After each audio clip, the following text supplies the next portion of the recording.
മലയാളം സൊസൈറ്റിയെ കുമ്പിട്ടു നിൽക്കുന്നതിനായി തവ മുന്നിൽ ഞങ്ങൾ ആശീർവദിച്ചാലും ദേവിയേ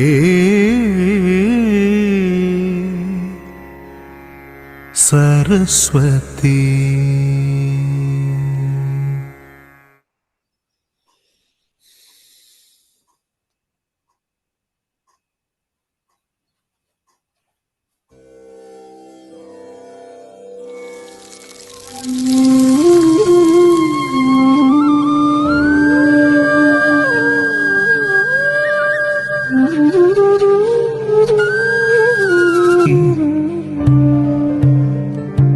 പ്രണമിക്കുന്നു തവ പാദങ്ങളിൽ യോദ്ധാവേ,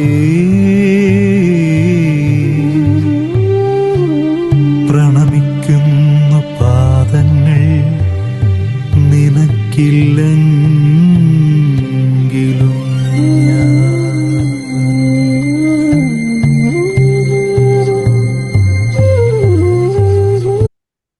നമ്മൾ ഈ രാജ്യത്ത് വന്ന് ഈ സ്വാതന്ത്ര്യവും സുഖങ്ങളുമൊക്കെ അനുഭവിക്കുമ്പോൾ ഞാൻ പലപ്പോഴും ചിന്തിക്കാറുണ്ട്, പലപ്പോഴും നമ്മൾ ഇതിന് കൊടുത്ത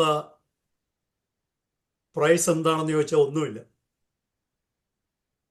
നമുക്ക് ആരോ കൈനീട്ടി വെച്ച് തന്ന ഈ സ്വാതന്ത്ര്യം ആസ്വദിക്കുമ്പോൾ ഈ ഒരു നിമിഷം അവരെ ഓർക്കാൻ കഴിഞ്ഞതിൽ വളരെയധികം ചാരിതാർത്ഥ്യമുണ്ട്. ഞാൻ ജോലി സ്ഥലത്താണെങ്കിലും ഞാനൊരു ഗ്രൂപ്പ് ഓഫ് വെറ്ററൻസിൻ്റെ കൂടെ വർക്ക് ചെയ്തതാണ്. അപ്പം എനിക്ക് പല അനുഭവങ്ങളുണ്ട്. ഈ ഒരു പ്രാവശ്യം ഒരു പേഷ്യൻ്റ് വന്നെന്ന് പറഞ്ഞു കഴിഞ്ഞാൽ അദ്ദേഹത്തിൻ്റെ കൈയും കാലും എല്ലാം വിയറ്റ്നാം യുദ്ധത്തിൽ നഷ്ടപ്പെട്ടതാണ്. എങ്കിലും അവരുടെ മുഖത്ത് സ്ഫുരിക്കുന്ന സന്തോഷവും അവർക്ക് ഈ രാജ്യത്തോടുള്ള സ്നേഹമൊക്കെ നമ്മളെ അത്ഭുതപരതന്ത്രരാക്കും. യുനോ, സോ ഈ വെറ്ററൻസ് ഡേയിൽ മലയാളം സൊസൈറ്റിയുടെ പേരിലുള്ള നമ്മളുടെ അവരോടുള്ള നന്ദി ഒരിക്കൽ കൂടി രേഖപ്പെടുത്തുകയാണ്. അതിനുവേണ്ടി എഴുതിയതാണ് ഞാൻ. വിൽസ്വരാജ് അതിന് സംഗീതം കൊടുത്തതും അദ്ദേഹം തന്നെയാണ്. വളരെ മനോഹരമായിട്ട് ആലപിച്ചു തന്നു.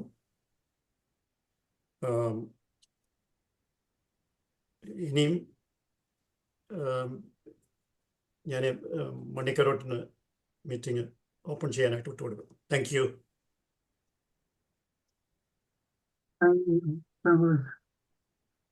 Good evening everyone. എല്ലാവർക്കും സ്വാഗതം.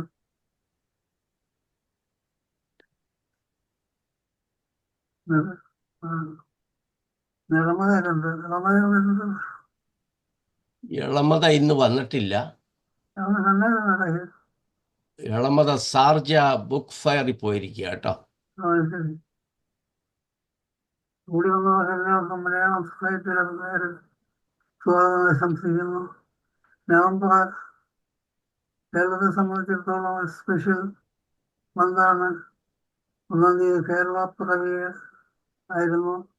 എല്ലാവർക്കും മോഡറേറ്ററായിട്ട് ഹെൽപ്പ് ചെയ്യുന്നുണ്ട്.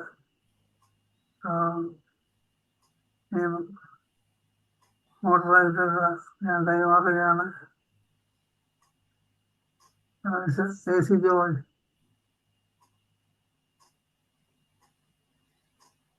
എല്ലാവർക്കും നമസ്കാരം. ഇന്ന് നവംബർ മാസത്തെ മീറ്റിംഗ് നമ്മൾ ആരംഭിച്ചു. കേരളപ്പിറവി, അതേമാതിരി വെറ്ററൻസ് ഡേ പറ്റിയൊക്കെ പരാമർശിച്ച് സംസാരിച്ചു. നമ്മുടെ സെക്രട്ടറിയും പ്രസിഡൻറ്റും ഒക്കെ സംസാരിച്ചു കഴിഞ്ഞു.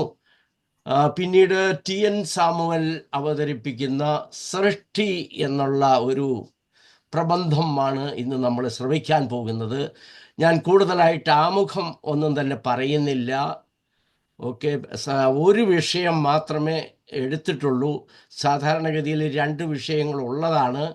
എന്നാൽ ഒരു വിഷയം മാത്രം നമ്മൾ എടുത്തതുകൊണ്ട് നമുക്ക് എല്ലാവർക്കും കൂടുതൽ സമയം പ്രബന്ധ അവതാരകനും അതോടൊപ്പം തന്നെ അതിനെ ചുറ്റിപ്പറ്റി സംസാരിക്കുന്നവർക്കും കൂടുതൽ സമയം ലഭ്യമാണെന്ന് ഞാൻ വിശ്വസിക്കുന്നു. ഏതാണെങ്കിലും ഞാൻ ഒട്ടും തന്നെ ഈ വിഷയത്തെപ്പറ്റി പ്രത്യേകിച്ച് സൃഷ്ടി ഇല്ലാതെ നമ്മൾ ആരും ഇവിടെ ഉണ്ടാകില്ല. സൃഷ്ടിയുടെ കഥാപാത്രങ്ങളാണ് നമ്മൾ എല്ലാം. ഈ ഭൂലോകം മുഴുവൻ സൃഷ്ടി സംഭവം. ഓക്കെ ഓക്കെ അതെ ടി.എൻ. സാമുവല് ഞാൻ ആദരപൂർവം ഈ പ്രബന്ധാവതാരണത്തിന് ക്ഷണിക്കുകയാണ്. TN. Samuel, please. Thank you sir. കേൾക്കാമല്ലോ അല്ലേ? കേൾക്കാം. എല്ലാവർക്കും എൻ്റെ വിനീത നമസ്കാരം. ആദ്യമായിട്ട് നമ്മുടെ മലയാളം സൊസൈറ്റി എനിക്ക് ഇങ്ങനൊരു അവസരം തന്നതിന് അതിൻ്റെ ഭാരവാഹികളോട് നന്ദി പറയുന്നു. അതോടൊപ്പം പറയേണ്ട ഒരു കാര്യം, ഈ നേതൃസ്ഥാനത്തിരിക്കുന്ന എല്ലാവരും തന്നെ ജോർജ് മണ്ണിക്കരോട്ട്, ജോർജ് പുത്തൻകുരിശ്, സൂം സംവിധായകൻ AC ജോർജ്, അതുപോലെ തന്നെ നമ്മുടെ പ്രിയങ്കരിയായ പൊന്നു ചേച്ചി, ഇവരെല്ലാവരും ദുർഘട സമയങ്ങളിൽ കൂടെ പോകുമ്പോൾ പോലും ഈ മീറ്റിംഗ് ഒരിക്കലും തടസ്സപ്പെടരുത് എന്ന് ആലോചിച്ച് മീറ്റിങ്ങുകൾ നടത്തിക്കൊണ്ട് പോകുന്ന നിങ്ങൾക്ക് എൻ്റെ എന്താ പറയുക, അഭിനന്ദനങ്ങൾ, കൂപ്പുകൈ. രണ്ടാമത് ഒന്ന് പറയാനുള്ളത്, നമുക്കെല്ലാവർക്കും വായിക്കത്തക്ക രീതിയിൽ ഇത് ടൈപ്പ് സെറ്റ് ചെയ്ത് സുന്ദരമാക്കി എല്ലാവർക്കും ഈ ഇത് പ്രദാനം ചെയ്ത് തന്ന നമ്മുടെ സെക്രട്ടറി സാറ് തൻ്റെ ആരോഗ്യസ്ഥിതി അവഗണിച്ചുകൊണ്ട് എനിക്ക് വേണ്ടി അത് ചെയ്തു തന്ന ശ്രീ ജോർജ് പുത്തൻകുരിശിന് ഹൃദയപൂർവ്വം നന്ദി പറയുന്നു.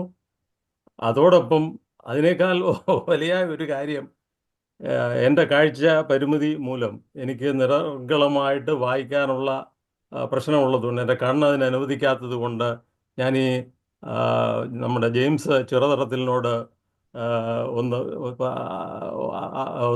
ഇതേക്കുറിച്ച് പറഞ്ഞപ്പോൾ അദ്ദേഹം വളരെ വലിയ മനസ്സോടുകൂടി ഇത് ആ ദൗത്യം ഏറ്റെടുക്കാമെന്ന് അദ്ദേഹം പറഞ്ഞിരിക്കുകയാണ്.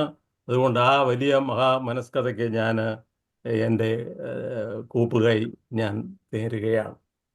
Thank you James.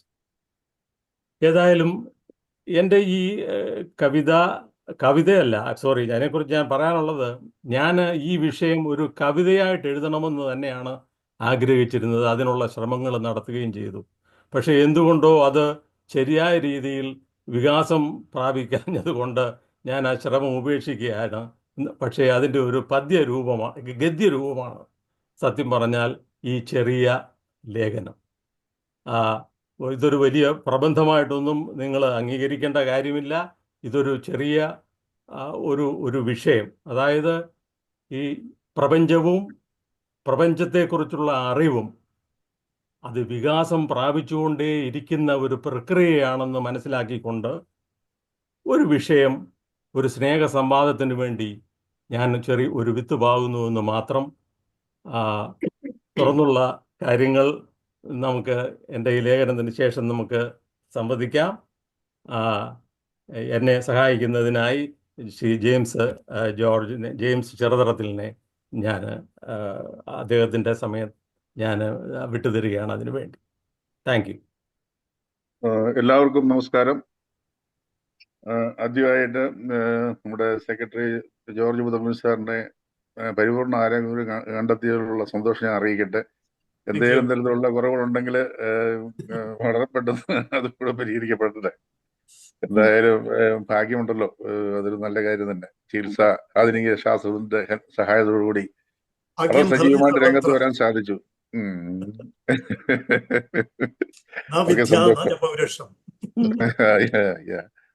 അപ്പൊ അതോടൊപ്പം ടി.എൻ. സാമുവൽ സാറിന് ഞാൻ നന്ദി അറിയിക്കട്ടെ. അദ്ദേഹത്തിന്റെ ലേഖനം വായിക്കാനുള്ള അവസരം എനിക്ക് നൽകിയതിലുള്ള സന്തോഷം അറിയിക്കുന്നു. എല്ലാവരുടെയും അനുവാദത്തോടുകൂടി ഞാൻ ആ വിഷയത്തിലേക്ക് കടക്കുകയാണ്. ലേഖനത്തിന്റെ പേര് സൃഷ്ടി. ടി.എൻ. സാമുവൽ. അജ്ഞതയുടെയും വെളിപാടിന്റെയും തത്വചിന്തയുടെയും കാലഘട്ടങ്ങളെ അതിജീവിച്ചാണ് നാം ഇന്ന് അറിവിന്റെ യുഗത്തിൽ അധിവസിക്കുന്നത്. ശ്രീബുദ്ധൻ മുതൽ ശ്രീനാരായണ ഗുരു വരെയും സോക്രട്ടീസ് മുതൽ ബെർണാഡ് റസൽ വരെയും ഐസക് ന്യൂട്ടൺ മുതൽ സ്റ്റീവൻസ് ഹോക്കിൻസ് വരെയും, ചാൾസ് ഡാർവിൻ മുതൽ റിച്ചാർഡ് ഡോക്കിൻസ് വരെയും, മാക്സ് മുതൽ മൈത്രേയൻ വരെയും ഉള്ള മഹാരഥന്മാരുടെ തോളിൽ ചവിട്ടുനിന്നാണ് നാം പുതിയ അറിവിന്റെ കനികൾ പറിച്ചെടുക്കുന്നത്. വിജ്ഞാനലബ്ധിക്ക് അനുസരിച്ച് നമ്മളുടെ വിശ്വാസങ്ങളും ജീവിത ശൈലികളും ചിന്താരീതികളും മാറ്റേണ്ടതുണ്ട്. ഈ പശ്ചാത്തലത്തിൽ നിന്നുകൊണ്ട് ഞാൻ ഒരു വലിയ കാര്യം നിങ്ങളെ ഓർമ്മിപ്പിക്കട്ടെ. ഈ പ്രപഞ്ചത്തിൽ സൃഷ്ടികൾ 3 തരത്തിലാണ് നടക്കുന്നതെന്ന് ഞാൻ കരുതുന്നു. 1 പരിണാമ സൃഷ്ടി, 2 നിർമ്മാണ സൃഷ്ടി, 3 ഭാവനാ സൃഷ്ടി. ചുരുക്കമായി ഒന്ന് വിവരിക്കട്ടെ. നക്ഷത്രങ്ങൾ ഉണ്ടാകുന്നു, ഗ്രഹങ്ങൾ ഉരുത്തിരിയുന്നു, അഗ്നിപർവ്വതങ്ങൾ പൊട്ടുന്നു, കാറ്റ് വീശുന്നു, മഴ പെയ്യുന്നു, പുഴ ഒഴുകുന്നു, വൃക്ഷലതാദികളും പക്ഷിമൃഗാദികളും ഉണ്ടാകുന്നു. ഈ പ്രക്രിയയിൽ ആരുടെയെങ്കിലും ഇച്ഛയോ ഉദ്ദേശമോ സഹായമോ ഉണ്ടാകുന്നില്ല. ഇതാണ് നാച്ചുറൽ ക്രിയേഷൻ അഥവാ പരിണാമ സൃഷ്ടി, എവല്യൂഷൻ ഓർ നാച്ചുറൽ സെലക്ഷൻ. ഇനി നിർമ്മാണ സൃഷ്ടി. പക്ഷികൾ കൂടുണ്ടാക്കുന്നതും മനുഷ്യൻ വീട് നിർമ്മിക്കുന്നതും ഇതിൽപ്പെടും. ഇതിനുള്ള അസംസ്കൃത പദാർത്ഥങ്ങൾ പരിണാമ സൃഷ്ടിയുടേത് പോലെ തന്നെ പ്രകൃതിയിൽ നിന്ന് ലഭിക്കുന്നതാണ്. സ്വാഭാവിക ഊഷ്മാവും മർദ്ദവും വ്യത്യാസപ്പെടുത്തി നമുക്ക് ആവശ്യമുള്ള സാമഗ്രികൾ ഉണ്ടാക്കിയെടുക്കുന്നതാണ് നിർമ്മാണ സൃഷ്ടി അഥവാ ആർട്ടിഫിഷ്യൽ ക്രിയേഷൻ, അല്ലെങ്കിൽ ഇൻവെൻഷൻ ഓർ കൺസ്ട്രക്ഷൻ. ഉദാഹരണത്തിന്, മൊട്ടുസൂചി മുതൽ മോട്ടോർ വാഹനങ്ങൾ വരെയും, ബുക്ക് മുതൽ ബുള്ളറ്റ് ട്രെയിൻ വരെയും, പേന മുതൽ പേട്രിയോട്ട് മിസൈൽ വരെയും, റോഡ് മുതൽ റോക്കറ്റ് വരെയും, ആണി മുതൽ ആറ്റം ബോംബ് വരെയും നാം നമുക്ക് വേണ്ടി നിർമ്മിക്കുന്നു. ഇനി നമുക്ക് ഭാവനാ സൃഷ്ടിയെ പറ്റി പറയാം. ഇത് മനുഷ്യന്റെ സങ്കല്പത്തിൽ അങ്കുരിക്കുന്നതാണ്. ഇതിന്റെ അസംസ്കൃത പദാർത്ഥങ്ങൾ മനുഷ്യന്റെ സ്വപ്നങ്ങളും ആഗ്രഹങ്ങളും ഭയങ്ങളുമാണ്. അവനവന്റെ ആശ്വാസത്തിനും ആത്മവിശ്വാസത്തിനും വേണ്ടി ചിലന്തി അതിജീവനത്തിനായി സ്വയം വല നെയ്യുന്നത് പോലെ നിർമ്മിച്ചെടുക്കുന്ന കഥകളാണ് ഭാവനാ സൃഷ്ടി. ഇതിനെ imaginary creation, myth or concepts എന്ന് പറയാം. ഇത് മതങ്ങളിലും തത്വചിന്തകളിലും സാഹിത്യങ്ങളിലും പരക്കെ കാണാവുന്നതാണ്. ഉദാഹരണത്തിന്, മാടൻ, മറുത, ചാത്തൻ, ഭൂതം, യക്ഷി, ഗന്ധർവൻ, മാലാഖ, നിത്യജീവൻ, മോക്ഷം, പുനർജന്മം, പറുദീസ, പിശാച്, സ്വർഗം, നരകം ഇവയെല്ലാം നമ്മുടെ ഭാവനാ സൃഷ്ടികളാണ്. ഞാനിത് ആരുടെയും വിശ്വാസവികാരങ്ങളെ വ്രണപ്പെടുത്താനല്ല എഴുതുന്നത്. മറിച്ച് ഈ പ്രപഞ്ചത്തെ അറിയുവാൻ നാം തന്നെ പാകപ്പെടുത്തിയെടുത്തിയ ഉപകരണമായ ശാസ്ത്രീയ വിദ്യാഭ്യാസം മുഖേന ഞാൻ മനസ്സിലാക്കിയ കുറച്ച് കാര്യങ്ങൾ നിങ്ങളുടെ സ്വതന്ത്ര ചിന്തയ്ക്ക് വേണ്ടി സമർപ്പിക്കുന്നു എന്ന് മാത്രം. Samuel.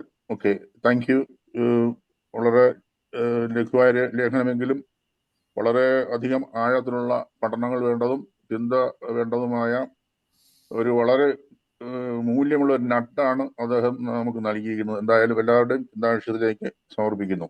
Thank you. Thank you James. Thank you Shriman TN Samuel, പ്രബന്ധ അവതാരകൻ. അതുപോലെ ഈ പ്രബന്ധം വളരെ ഭംഗിയായി ഇവിടെ അവതരിപ്പിച്ച, പാരായണം ചെയ്ത ജെയിംസ് ചെറിയറം, രണ്ടുപേർക്കും പ്രത്യേകം നന്ദി അറിയിക്കുന്നു. ഇനി ഇതിലേക്ക് കിടക്കാം. ഞാൻ ഒട്ടും തന്നെ സമയം എടുക്കുന്നില്ല. ഞാൻ എൻ്റെ സമയം അവസാനം എല്ലാവരും കഴിഞ്ഞ ശേഷം, എല്ലാവരുടെ അഭിപ്രായത്തിന് ശേഷം ഞാൻ പറഞ്ഞുകൊള്ളാം. ഇതൊരു ആദ്യം TN സാമുവൽ സൂചിപ്പിച്ച മാതിരി ഒരു വലിയ വിഷയം വളരെ ലഘുവായി ചെറുതാക്കി, എന്നാൽ ഇതിനെ വലുതാക്കിയോ അല്ലെങ്കിൽ വലുതിനെ ചെറുതാക്കിയോ 2 തരത്തിൽ നമുക്ക് ഇതിനെപ്പറ്റി പറയാം. ഏതാണെങ്കിലും ആർക്കെങ്കിലും ആദ്യം തുടങ്ങണമെങ്കിൽ തുടങ്ങാം ഇതിനെപ്പറ്റി. ഓക്കെ, അല്ലെങ്കിൽ ഞാൻ പേര് വിളിക്കാം. ഞാൻ പേര് വിളിക്കുവാണെങ്കിൽ പ്രത്യേകിച്ച് യാതൊരു തരത്തിലുള്ള ഒരു ഓർഡറിലുമല്ല, നോട്ട് എനി പർട്ടിക്കുലർ ഓർഡർ കേട്ടോ.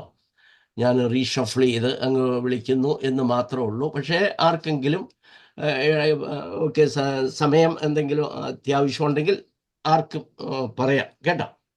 അപ്പോൾ അങ്ങനെ ഉണ്ടെങ്കിൽ എപ്പോൾ വേണമെങ്കിൽ എന്നെ ഡിസ്റ്റർബ് ചെയ്യാം. ഞാൻ ആദ്യമായിട്ട് Shriman Raju Thomas from New York.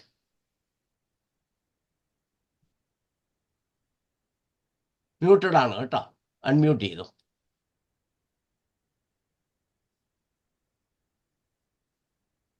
I'm sorry. ആദ്യമായിട്ട് സംസാരിക്കാനുള്ള വിവരമൊന്നും എനിക്ക് വിഷയത്തെ പറ്റിയില്ല. എങ്കിലും ഇത് സാമുവേൽ ഒരു കവിതയായിട്ട് തന്നെ എഴുതണം. കാരണം അവസാനം ആകുമ്പോഴത്തേക്ക് നമുക്ക് മനസ്സിലാകും കേട്ടോ, ഇത് കവിതയ്ക്കുള്ള നക്കല് പുള്ളി എഴുതി വെച്ചിരിക്കുക എന്ന് മനസ്സിലാകും. കവിതയാക്കാൻ ഉള്ള ശ്രമം അത് വിട്ടുകളയണ്ട. പിന്നെ നമ്മള് ചരിത്രം ഉണ്ടാകുന്ന കാലം മുതൽ അതിന് മുമ്പ് തന്നെ നാം ചിന്തിച്ചു തുടങ്ങിയ കാര്യമാണ് സൃഷ്ടി. എന്താണ് സൃഷ്ടി? അതിനെപ്പറ്റി ഇപ്പോൾ വിവാദങ്ങൾ നടക്കുന്നു. അതിനെപ്പറ്റി ഇതൊരു പ്രബന്ധം ആയിട്ടല്ല അദ്ദേഹം അവതരിപ്പിച്ചത്, പക്ഷെ ഇത് വളരെ വളരെ ബോൾഡായിട്ടുള്ള ഒരു ശ്രമമാണ്. ഈ പറഞ്ഞ 3 കാര്യങ്ങളിൽ അതിന് അപവാദമില്ല. അത് പരക്കെ അംഗീകരിക്കപ്പെട്ട കാര്യങ്ങളാണ്. സൃഷ്ടി, ഇവിടെ ചൂട് ഹീറ്റോളം. ഞാനാണ് ഈ കൊച്ചി മുറിയിൽ ഫാൻ വെച്ചിരിക്കാൻ കൊണ്ടിരിക്കുന്നു, മൂക്കൊലിക്ക് തുടങ്ങി. സൃഷ്ടി. അപ്പോ ഇവിടെ സാധാരണ നമ്മൾ പറയുന്ന ജീവന്റെ ഉൽപ്പത്തി അതൊന്നും അല്ല ഇവിടെ അദ്ദേഹം പറയുന്നു. പക്ഷെ അതൊക്കെ നമ്മുടെ ചിന്തയുടെ ബാക്ക്ഗ്രൗണ്ടിലുണ്ട് ഈ ഓരോ വാക്ക് നമ്മൾ വായിക്കുമ്പോഴും. പിന്നെ ഭാവനാസ്, ഇതിനകത്ത് ചോദ്യമില്ല, കറക്റ്റ് അല്ല, കറക്റ്റ് തന്നെയാണ്. പക്ഷെ ഇതിനപ്പുറവും ഇല്ലേ എന്നുള്ളതാണ് ഞാൻ ചിന്തിക്കുന്നത്. മറ്റേത് പോട്ടെ, ദൈവമാണോ അല്ലെങ്കിൽ മറ്റൊരു ഗാലക്സിയിൽ നിന്നോ വല്ലതും വന്നതാണോ ജീവന്റെ കണിക, അതൊന്നും അല്ല ഇവിടെ ചർച്ച. അതൊക്കെ ആക്ച്വലി നമ്മുടെ ഈ വിഷയത്തിന് അപ്പുറമാണ് എന്റെ വിചാരം. അതുകൊണ്ട് അതിനെപ്പറ്റി നമുക്ക് ഇപ്പോ ഈ രാത്രിയിൽ ചർച്ച ചെയ്ത് മെനക്കാറുണ്ട്. പിന്നെ ഭാവനാ സൃഷ്ടി, മറ്റേത് മനുഷ്യൻ ഇവിടെയുള്ള കാര്യങ്ങളിൽ നിന്ന് സൃഷ്ടിക്കുന്ന കാര്യങ്ങൾ.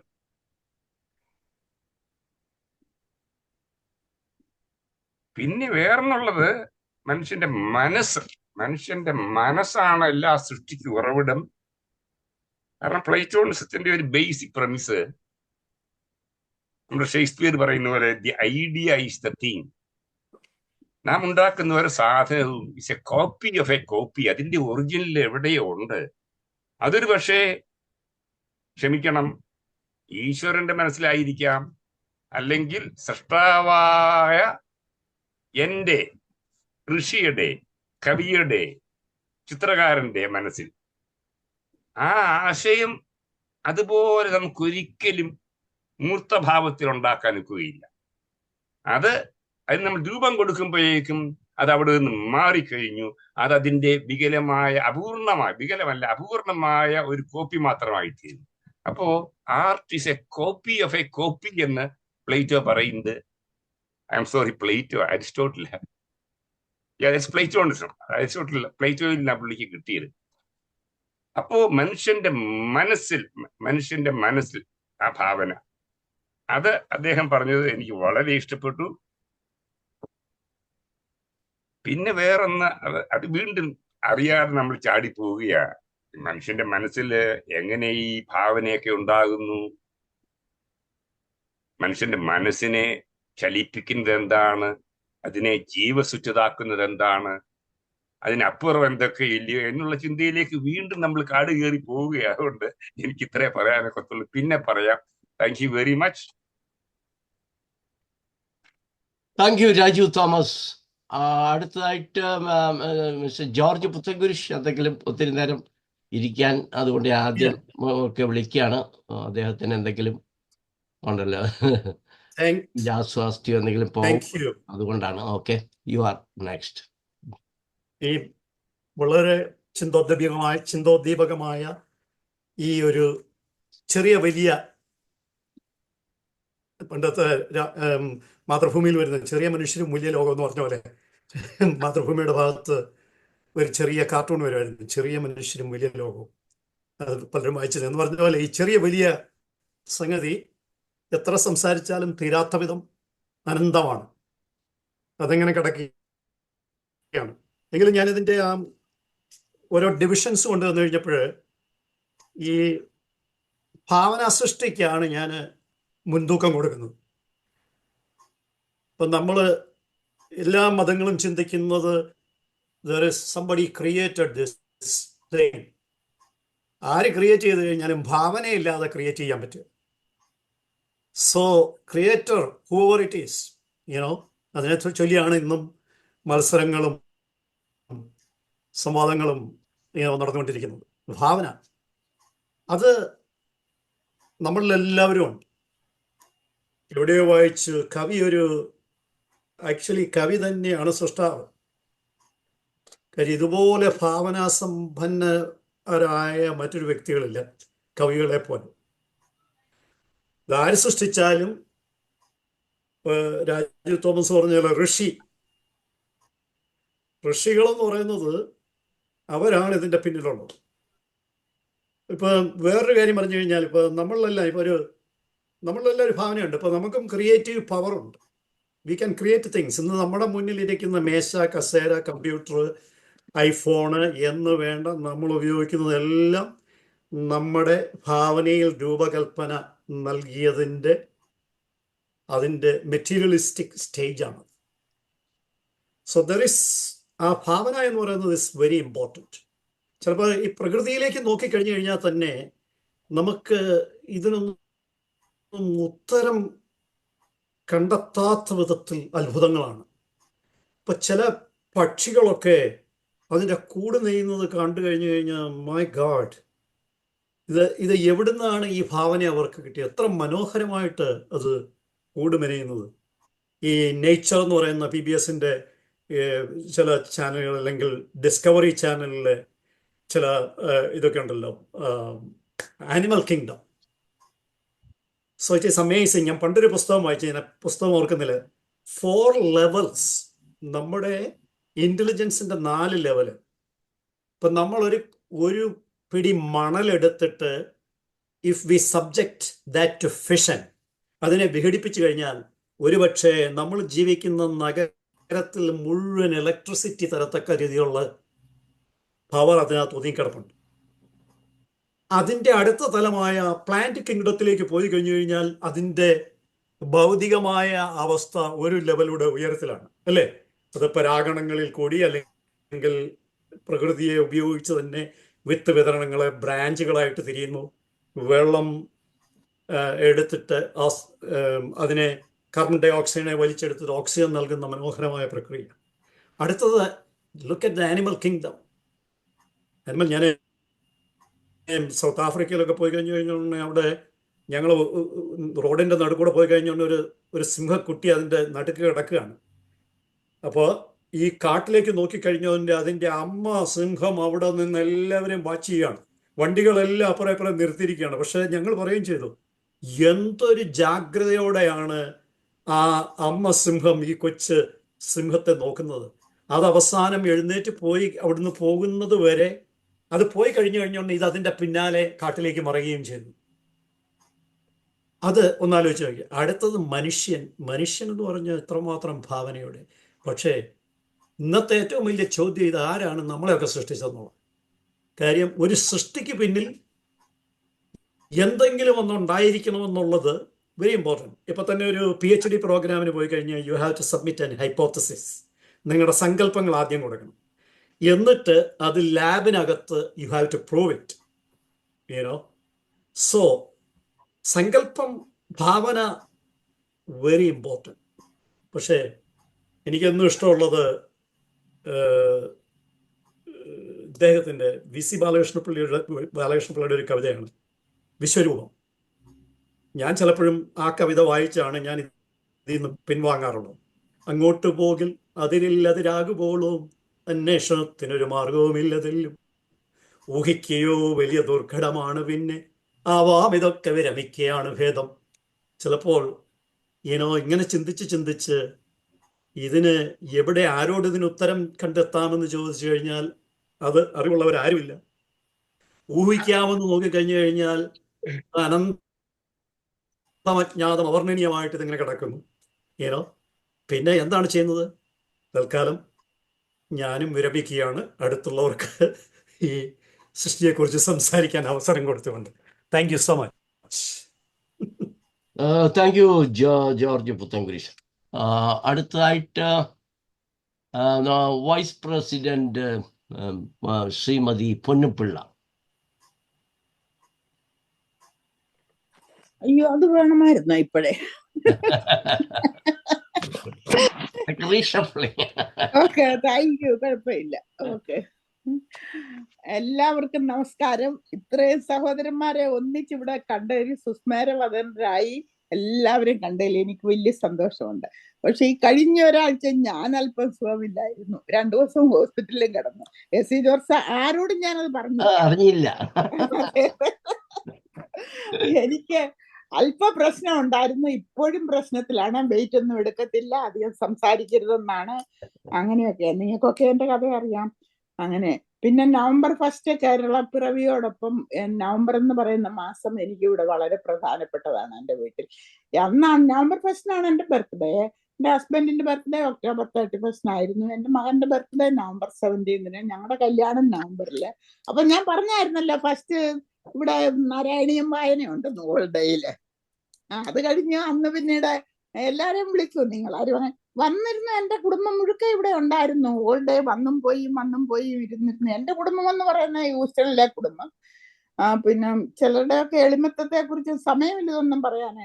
കെ.പി. ജോർജ് സാറിന് ആദ്യമേ പ്രശ്നങ്ങളൊക്കെ ഒരുമാതിരി തീർന്ന് വണ്ടിയും പിന്നെ ഫോണും കിട്ടിയപ്പോ ഇവിടെ വന്നിരുന്നു. പിന്നെ അന്ന് വന്നിരുന്നു. ജൂലി ജഡ്ജ് വന്നിരുന്നു.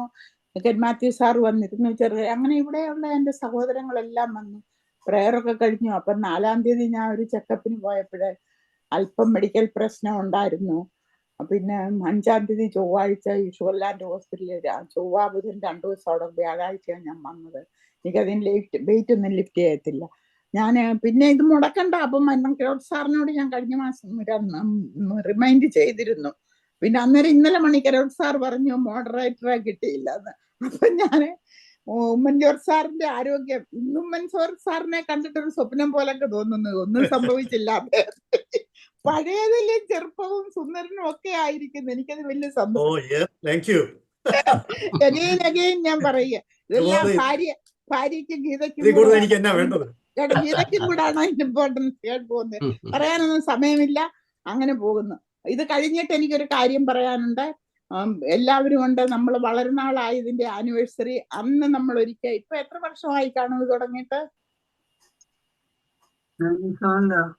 എത്ര 40? 35? അന്ന് ആഘോഷിച്ചത് 20-ാം വാർഷികമായിരുന്നു കേട്ടോ. അന്നൊരിക്കപ്പോ സർഗദീപം മണ്ണിക്കരോട് സാറിനെ ഞാൻ ബെസ്റ്റ് ഹസ്ബൻഡ് എന്നൊക്കെ ഉള്ളത്. അതുകൊണ്ട് അധികം താമസിയാതെ നിങ്ങൾക്കൊക്കെ കൂടെ ഹൂസ്റ്റണിലുള്ള സഹോദരങ്ങളോട് ഞാൻ അഭ്യർത്ഥിക്കുകയാണ്. എസ് സാർ പോകുന്നതിന് മുൻപ് നമുക്ക് ചെറുതായിട്ട് അപ്ന ബസാറിൽ ഒന്ന് കൂടാം. ഞാൻ അടുത്ത ആഴ്ച പോവാട്ടോ. എന്നാ പോകുന്നേ? ഞാൻ 24-ാം തീയതി മിക്കവാറും പോകും. ഈ മാസം? അത് തന്നെ. സമയമുണ്ടോ? ഇല്ല, ഇനിയിപ്പം എനിക്ക് സമയമില്ല. It's okay. ഉള്ളവര് അല്ല, എല്ലാവരോടും ഞാനവിടെ സുരേഷിനോട് പറഞ്ഞു സമയം വേണമെങ്കിൽ പോകുന്നതിന് മുൻപ്. ഞാൻ 3 മാസം കഴിഞ്ഞാൽ അതാ ഞാൻ പറഞ്ഞത്. അതിനു മുമ്പ് മണിക്കരോട് സാർ ഏതായാലും ഇത്രയുമായി ഒരു 10 മണി തൊട്ട് ഉച്ചയ്ക്ക് ഒരു 2 മണി വരത്തെ ഒരു 3-4 മണിക്കൂർ നമ്മുടെ ഇതുമായിട്ടും ഒത്തിരി നാളായാലും എല്ലാവരെയും കണ്ടിട്ടും മണിക്കരോട് സാറും ഇപ്പോഴും വളരെ ഓർമ്മയും കാര്യവും ഒക്കെ ഉണ്ടല്ലോ. അങ്ങനെ എനിക്കൊരു മനസ്സിന്റെ അടിത്തട്ടിൽ ഒരു ആഗ്രഹമുണ്ട്. അത് നിങ്ങളോടും കൂടെ പ്രദർശിപ്പിക്കുകയാണ് കേട്ടോ. ചിന്തിക്കുക, എല്ലാവരും വിളിക്കാം പിന്നീട് കേട്ടോ.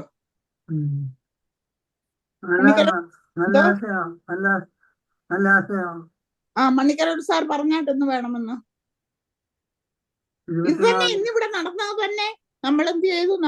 അതാണ് നമ്മൾ ഇവിടെ ഉണ്ടെന്നും നമ്മൾ മാത്രം അറിഞ്ഞാൽ പോലാതെ ഇത്രയും ആൾക്കാർ ഉണ്ട്. അത് നമ്മുടെ സഹോദരങ്ങളോടും ഒന്ന് ഷെയർ ചെയ്യണം, എല്ലാവർക്കും അറിയണം എന്ന് പറഞ്ഞാട്ടോ. ഉച്ചയ്ക്ക് അവിടെ ഇച്ചിരി ആഹാരം അത് ഏർപ്പെടുത്താൻ നമുക്ക് കുഴപ്പമില്ല കേട്ടോ. ആലോചിച്ചിട്ട് പറഞ്ഞാൽ എല്ലാവരും മേ ബി ഈ കൊല്ലം ടു ഷോർട്ട് ആയിരിക്കും കേട്ടോ. 225 നിങ്ങളൊക്കെ പറയാം. ഇല്ല, ഞാനത് ഓർമ്മപ്പെടുത്തുന്നു എന്നുള്ളേ ഉള്ളൂ. ഫ്രീ ആയിട്ട് ഞാനല്ലേ നിങ്ങളുടെ കൂടെ ഫ്രം ദ ബിഗിനിങ് തൊട്ട് ആക്റ്റീവായിട്ട് ഇപ്പോഴും ഉള്ളൂ. അപ്പൊ ഞാനത് ഓർമ്മപ്പെടുത്തുന്നു. എന്റെ ഒരു അഭിപ്രായം പറഞ്ഞാൽ I agree with AC. George. എല്ലാവരും ഒക്കെ പലതരമായ ആരോഗ്യ പ്രശ്നങ്ങളിലൂടെ പോകാൻ തുടങ്ങുന്നു. അപ്പൊ നമുക്ക് അടുത്ത അദ്ദേഹം തിരിച്ചു വന്നിട്ട് ഒരു ദിവസം നമ്മുടെ 2025 എല്ലാവർക്കും നന്മയുടെ ഒരു വർഷമായി തീരട്ടെ എന്ന് ആശംസിച്ചുകൊണ്ട് എല്ലാവരും ആരോഗ്യമൊക്കെ തിരിച്ചു കിട്ടി അങ്ങനെ കൂടാൻ പറ്റിയാൽ അതായിരിക്കും നല്ലതെന്നാണ് എന്റെ അഭിപ്രായം. ഞായറാഴ്ച നല്ലതായിരുന്നേ. ഞായറാഴ്ച ഏത് ദിവസം വേണേലും അന്ന് വെക്കാം നമുക്ക്. അത് അത് അഭിനവ് സാർ എന്ന് പറഞ്ഞാൽ എൻ്റെ ഇന്നലെ വൈകിട്ട് അവൻ കുടുംബസമേതം സുരേഷ് കൂടെ വന്നിട്ട് പോയിരുന്നു. ഞാന് പിന്നെ അങ്ങനെ നമ്മള് സഹോദരത്തോട് ജീവിക്കാന്നുള്ള സുരേഷ, ഭാര്യ, അമ്മ എല്ലാവരും എനിക്ക് വയ്യാന്ന് പറഞ്ഞ് ഇവിടെ ഉണ്ടായിരുന്നു കേട്ടോ. അപ്പം ഞാൻ എന്ത് പറഞ്ഞാലും ആ സുരേഷ് കേൾക്കും. അങ്ങനെ എനിക്ക് ഇൻഫ്ലുവൻസ് ഉള്ള പലരും സിറ്റിയിലുണ്ട്. അപ്പൊ സമയം നിങ്ങൾ പറഞ്ഞാൽ മതി, അദ്ദേഹത്തോട് വിളിച്ച് പറയാം. വരുന്നവർ വരട്ടെ, ഒരു ഓപ്പൺ ഡേ ആയിട്ട് ആർക്ക് വേണേലും നിങ്ങൾ ഓരോന്നിലും നിങ്ങളുടെ അനുഭവം ഇങ്ങനത്തെ കഥകളൊക്കെ പറയുക. ഒരു 10 തൊട്ട് 2-3 മണി വരെ കേട്ടോ. എല്ലാവരും കൂടെ ആലോചിച്ചിട്ട് രാജു ന്യൂയോർക്കിലുള്ള ഇപ്പം സംസാരിച്ച രാജു സാറിനും വരാം. അങ്ങനെ ഒരു അഭിപ്രായം ആഗ്രഹമുണ്ട്. ആരെങ്കിലും മുൻപോട്ട് വന്ന ആഗ്രഹങ്ങൾ പറയുകയും പ്രയത്നിക്കുകയും ചെയ്തെങ്കിലല്ലേ നടക്കത്തുള്ളൂ, ഇല്ലയോ? അതെ, അതാ ഞാൻ പറഞ്ഞത്.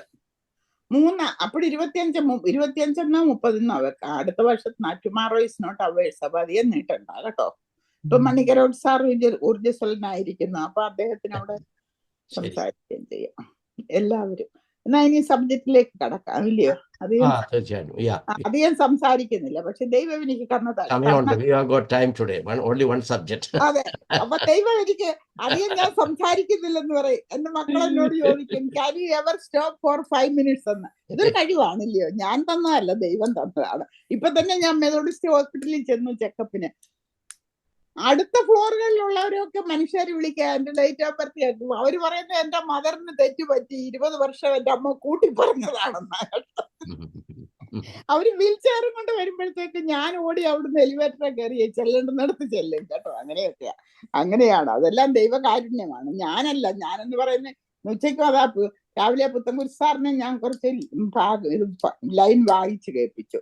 അപ്പൊ ഇങ്ങനെ ചുമ്മാതെ ഇവിടെ ഇരിക്കുമ്പോൾ ഞാൻ ഇതേക്കുറിച്ചൊക്കെ ചിന്തിക്കാറുണ്ട്. ഇന്നിപ്പോഴേ ഏതായാലും സബ്ജക്റ്റിലേക്ക് കടക്കാം. ഇന്ന് ഇവിടെ സന്നിഹിതരായിരിക്കുന്ന എല്ലാവർക്കും നമസ്കാരം.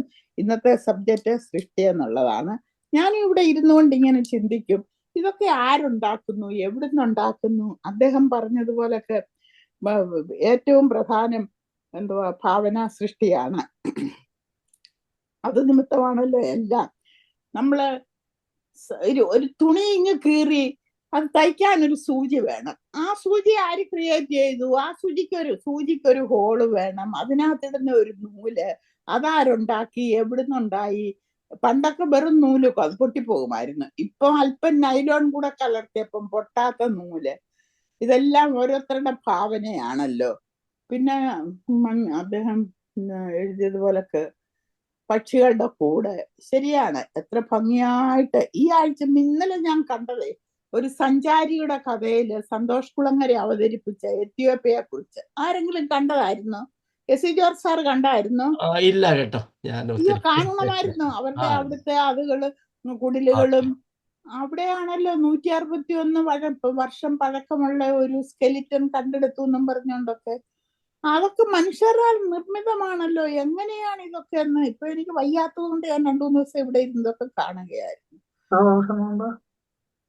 169 വർഷം മുൻപ് എത്യോപ്യയില്. ഈ കഴിഞ്ഞിടയ്ക്കാണ് ഇന്നലെയാണ് അത് കണ്ടത് ഞാൻ ഏഷ്യാനെറ്റില്. സന്തോഷ് കുളങ്ങര അവതരിപ്പിച്ചത്. അവിടെ അദ്ദേഹം ചെന്നിറങ്ങിയതും അദ്ദേഹത്തെ കൂട്ടിക്കൊണ്ടു പോകുന്നതും കൊച്ചു കൊച്ചു കുടിലുകളാണ് മണ്ണുകൊണ്ട് ഇങ്ങനെ ഉണ്ടാക്കിയിട്ട്. അതിന്റെ ഇടയ്ക്ക് കിളിവാതിൽ പോലൊക്കെ റൗണ്ട് ഷേപ്പിലാണ് കൊച്ചു വീടുകളൊക്കെ ഗ്രാമങ്ങളില്.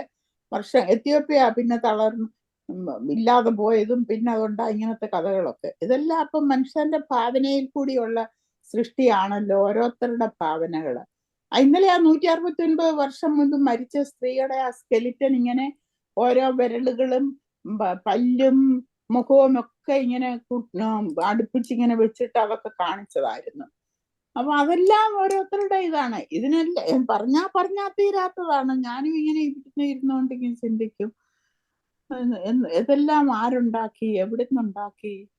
ഇതെല്ലാം മനുഷ്യനിർമ്മിതമാണല്ലോ ഇതെല്ലാം. പക്ഷെ അദ്ദേഹം പറഞ്ഞതുപോലെ മനുഷ്യനിർമ്മിതമല്ലാത്ത കാര്യങ്ങളാണ്. മഴ പെയ്യുന്നു, അതുപോലെ സൂര്യൻ ഉദിക്കുന്നു രാവിലെ, നമുക്കതിലൊന്നിലും യാതൊരു കൺട്രോളും ഇല്ലല്ലോ. ഇതെല്ലാം ഇതിനെയൊക്കെ കുറിച്ച് ചിന്തിച്ചാലും എഴുതിയാലും ഒന്നും ഒരു കഥയുമില്ല, അന്തമില്ല അതിന്. ഒരു ദിവസം മുഴുക്ക ചിന്തിച്ചാലും.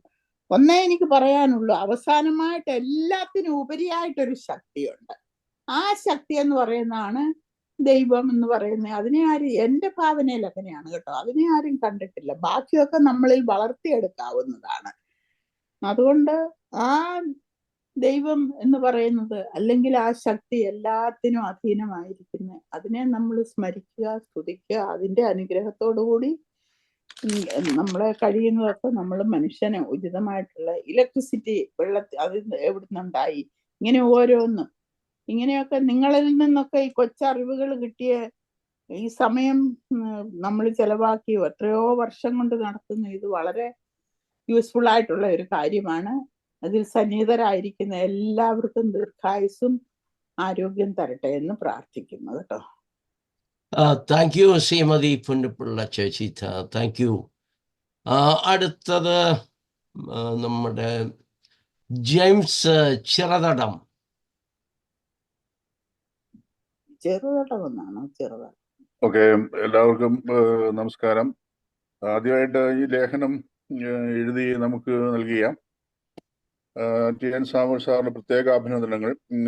വളരെ വിപുലമായ ഒരു സബ്ജക്റ്റാണ് അത്. മനുഷ്യവംശത്തെ അല്ലെങ്കിൽ പ്രകൃതിയെ സംബന്ധിച്ചും പ്രപഞ്ചത്തെ സംബന്ധിച്ചും ആധികാരികമായി ചിന്തിക്കേണ്ടതിൻ്റെ ആവശ്യകത, അതിനെ സംബന്ധിച്ചുള്ള ചിന്ത വരേണ്ടതിൻ്റെ ആവശ്യകതയാണ് അതൊക്കെ സൂചന പറഞ്ഞു പോകുന്നത്. അദ്ദേഹത്തിൻ്റെ ചിന്തകൾ എന്നും വ്യത്യസ്തങ്ങളാണ്, വളരെ വളരെ നിർണായകമായ കാര്യങ്ങളാണ്.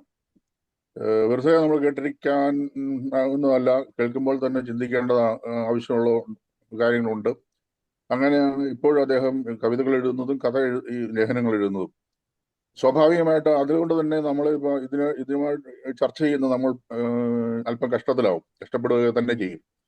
കാരണം അദ്ദേഹം സംസാരിച്ചു തുടങ്ങുന്നത് നക്ഷത്രങ്ങളുടെ ഉത്ഭവം മുതൽ, ഗ്രഹങ്ങളുടെ ഉത്ഭവം മുതൽ, പ്രപഞ്ചത്തിന്റെ ഏതാണ്ട് അതിരുകളെ സംബന്ധിച്ച്, ഭൂമിയെ സംബന്ധിച്ചാണെങ്കിൽ ഭൂമിയിലെ മണൽത്തരികൾ വരെ അദ്ദേഹം ഈ ചർച്ചാ വിഷയമായിട്ട് സൃഷ്ടിയുടെ ഭാഗമായിട്ട് കൊണ്ടുവന്ന് വെച്ചിരിക്കുന്നു. അതോടൊപ്പം അതിനുശേഷമുള്ള പരിണാമ സൃഷ്ടിക്ക് ശേഷമുള്ള നിർമ്മാണ സൃഷ്ടിയെ സംബന്ധിച്ചും അദ്ദേഹം വളരെ വ്യക്തമായിട്ട് കൃത്യതയോടുകൂടിയും ഉദാഹരണ സഹിതം പറഞ്ഞു വയ്ക്കുന്നുണ്ട്. അതോടൊപ്പം ഭാവനാ സൃഷ്ടിയെ സംബന്ധിച്ചും ആ ഭാവനാ സൃഷ്ടിക്കകത്ത് കടന്നുകൂടുന്ന ഒത്തിരി കാര്യങ്ങൾ നമുക്കറിയാം. മതങ്ങൾ പലത്, അതോടൊപ്പം അവരുടെ ഭാവന സൃഷ്ടിയായ ഒത്തിരി ദൈവങ്ങളെ, സ്വർഗം, നരകം, പാപം, അങ്ങനെയുള്ള കാര്യങ്ങൾ, പുനർജന്മം, അങ്ങനെയുള്ള കാര്യങ്ങൾ, ഇവയെല്ലാം അദ്ദേഹം പറഞ്ഞു വയ്ക്കുന്നുണ്ട്. അപ്പോഴും നമ്മൾ ഏത് സബ്ജക്റ്റ് ഏതിനെ സംബന്ധിച്ചാണ് ചർച്ച ചെയ്യണം നമുക്ക് വളരെ വലിയ വിഷമം വരും.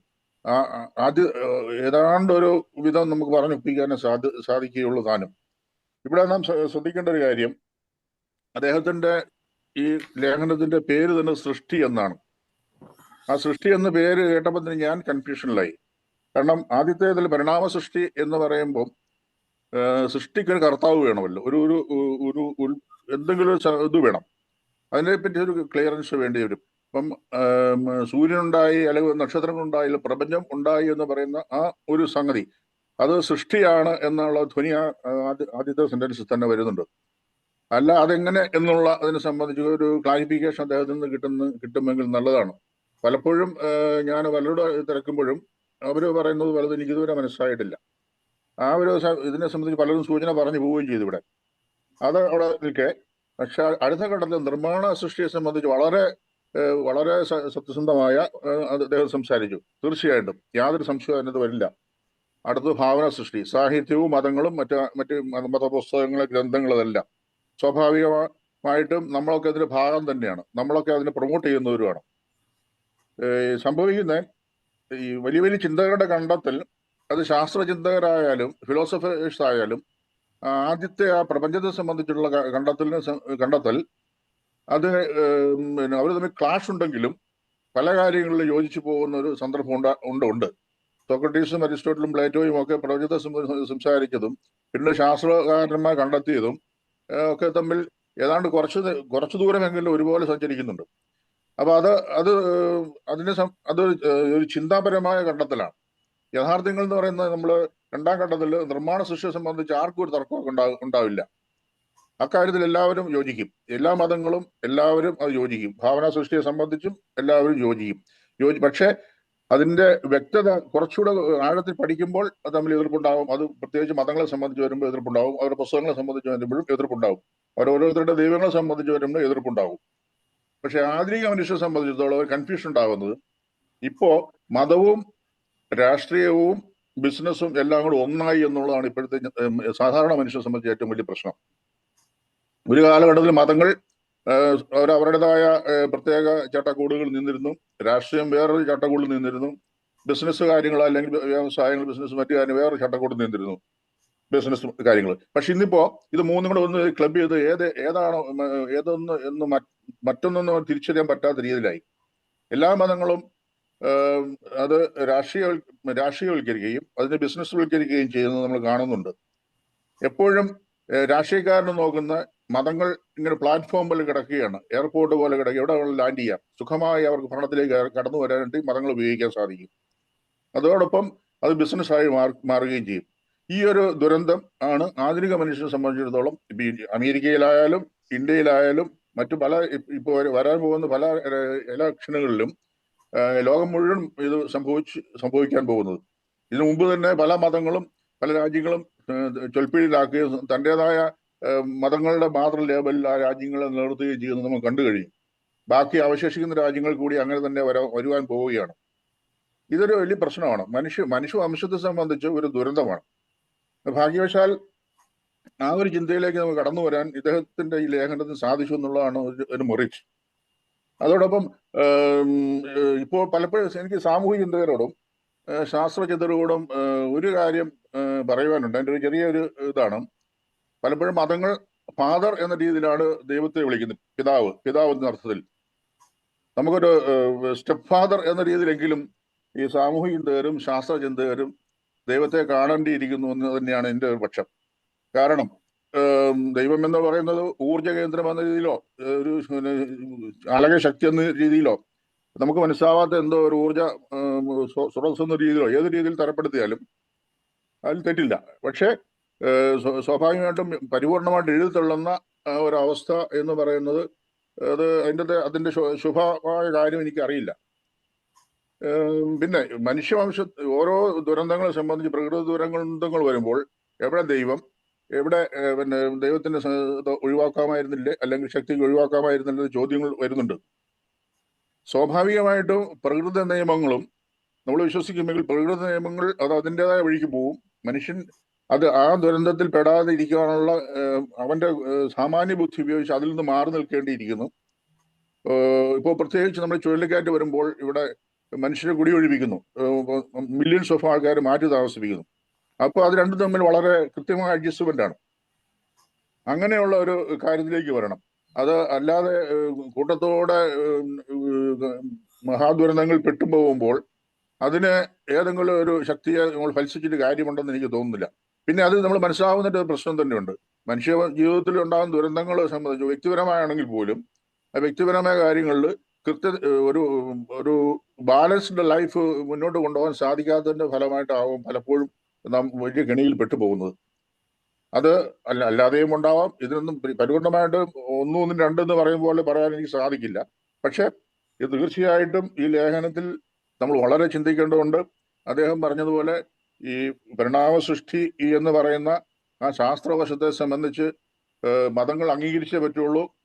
അത് പിന്നെ തീർച്ചയായിട്ടും ആ ശാസ്ത്രത്തിന്റെ കണ്ടെത്തലുകൾ മതങ്ങൾ അംഗീകരിച്ചേ പറ്റുള്ളൂ. കാലാനുസരണം അദ്ദേഹം സ്ട്രെസ് ചെയ്ത് പറയുന്നുണ്ട്, കാലാനുസരണമായ പിന്നെ ചേഞ്ചസ്, മാറ്റങ്ങൾ മനുഷ്യ ജീവിതത്തിൽ വരുത്തേണ്ടതിന്റെ ആവശ്യകത എടുത്തെടുത്ത് പറയുന്നുണ്ട്. അതൊരു പ്രധാനപ്പെട്ട കാര്യമാണ്.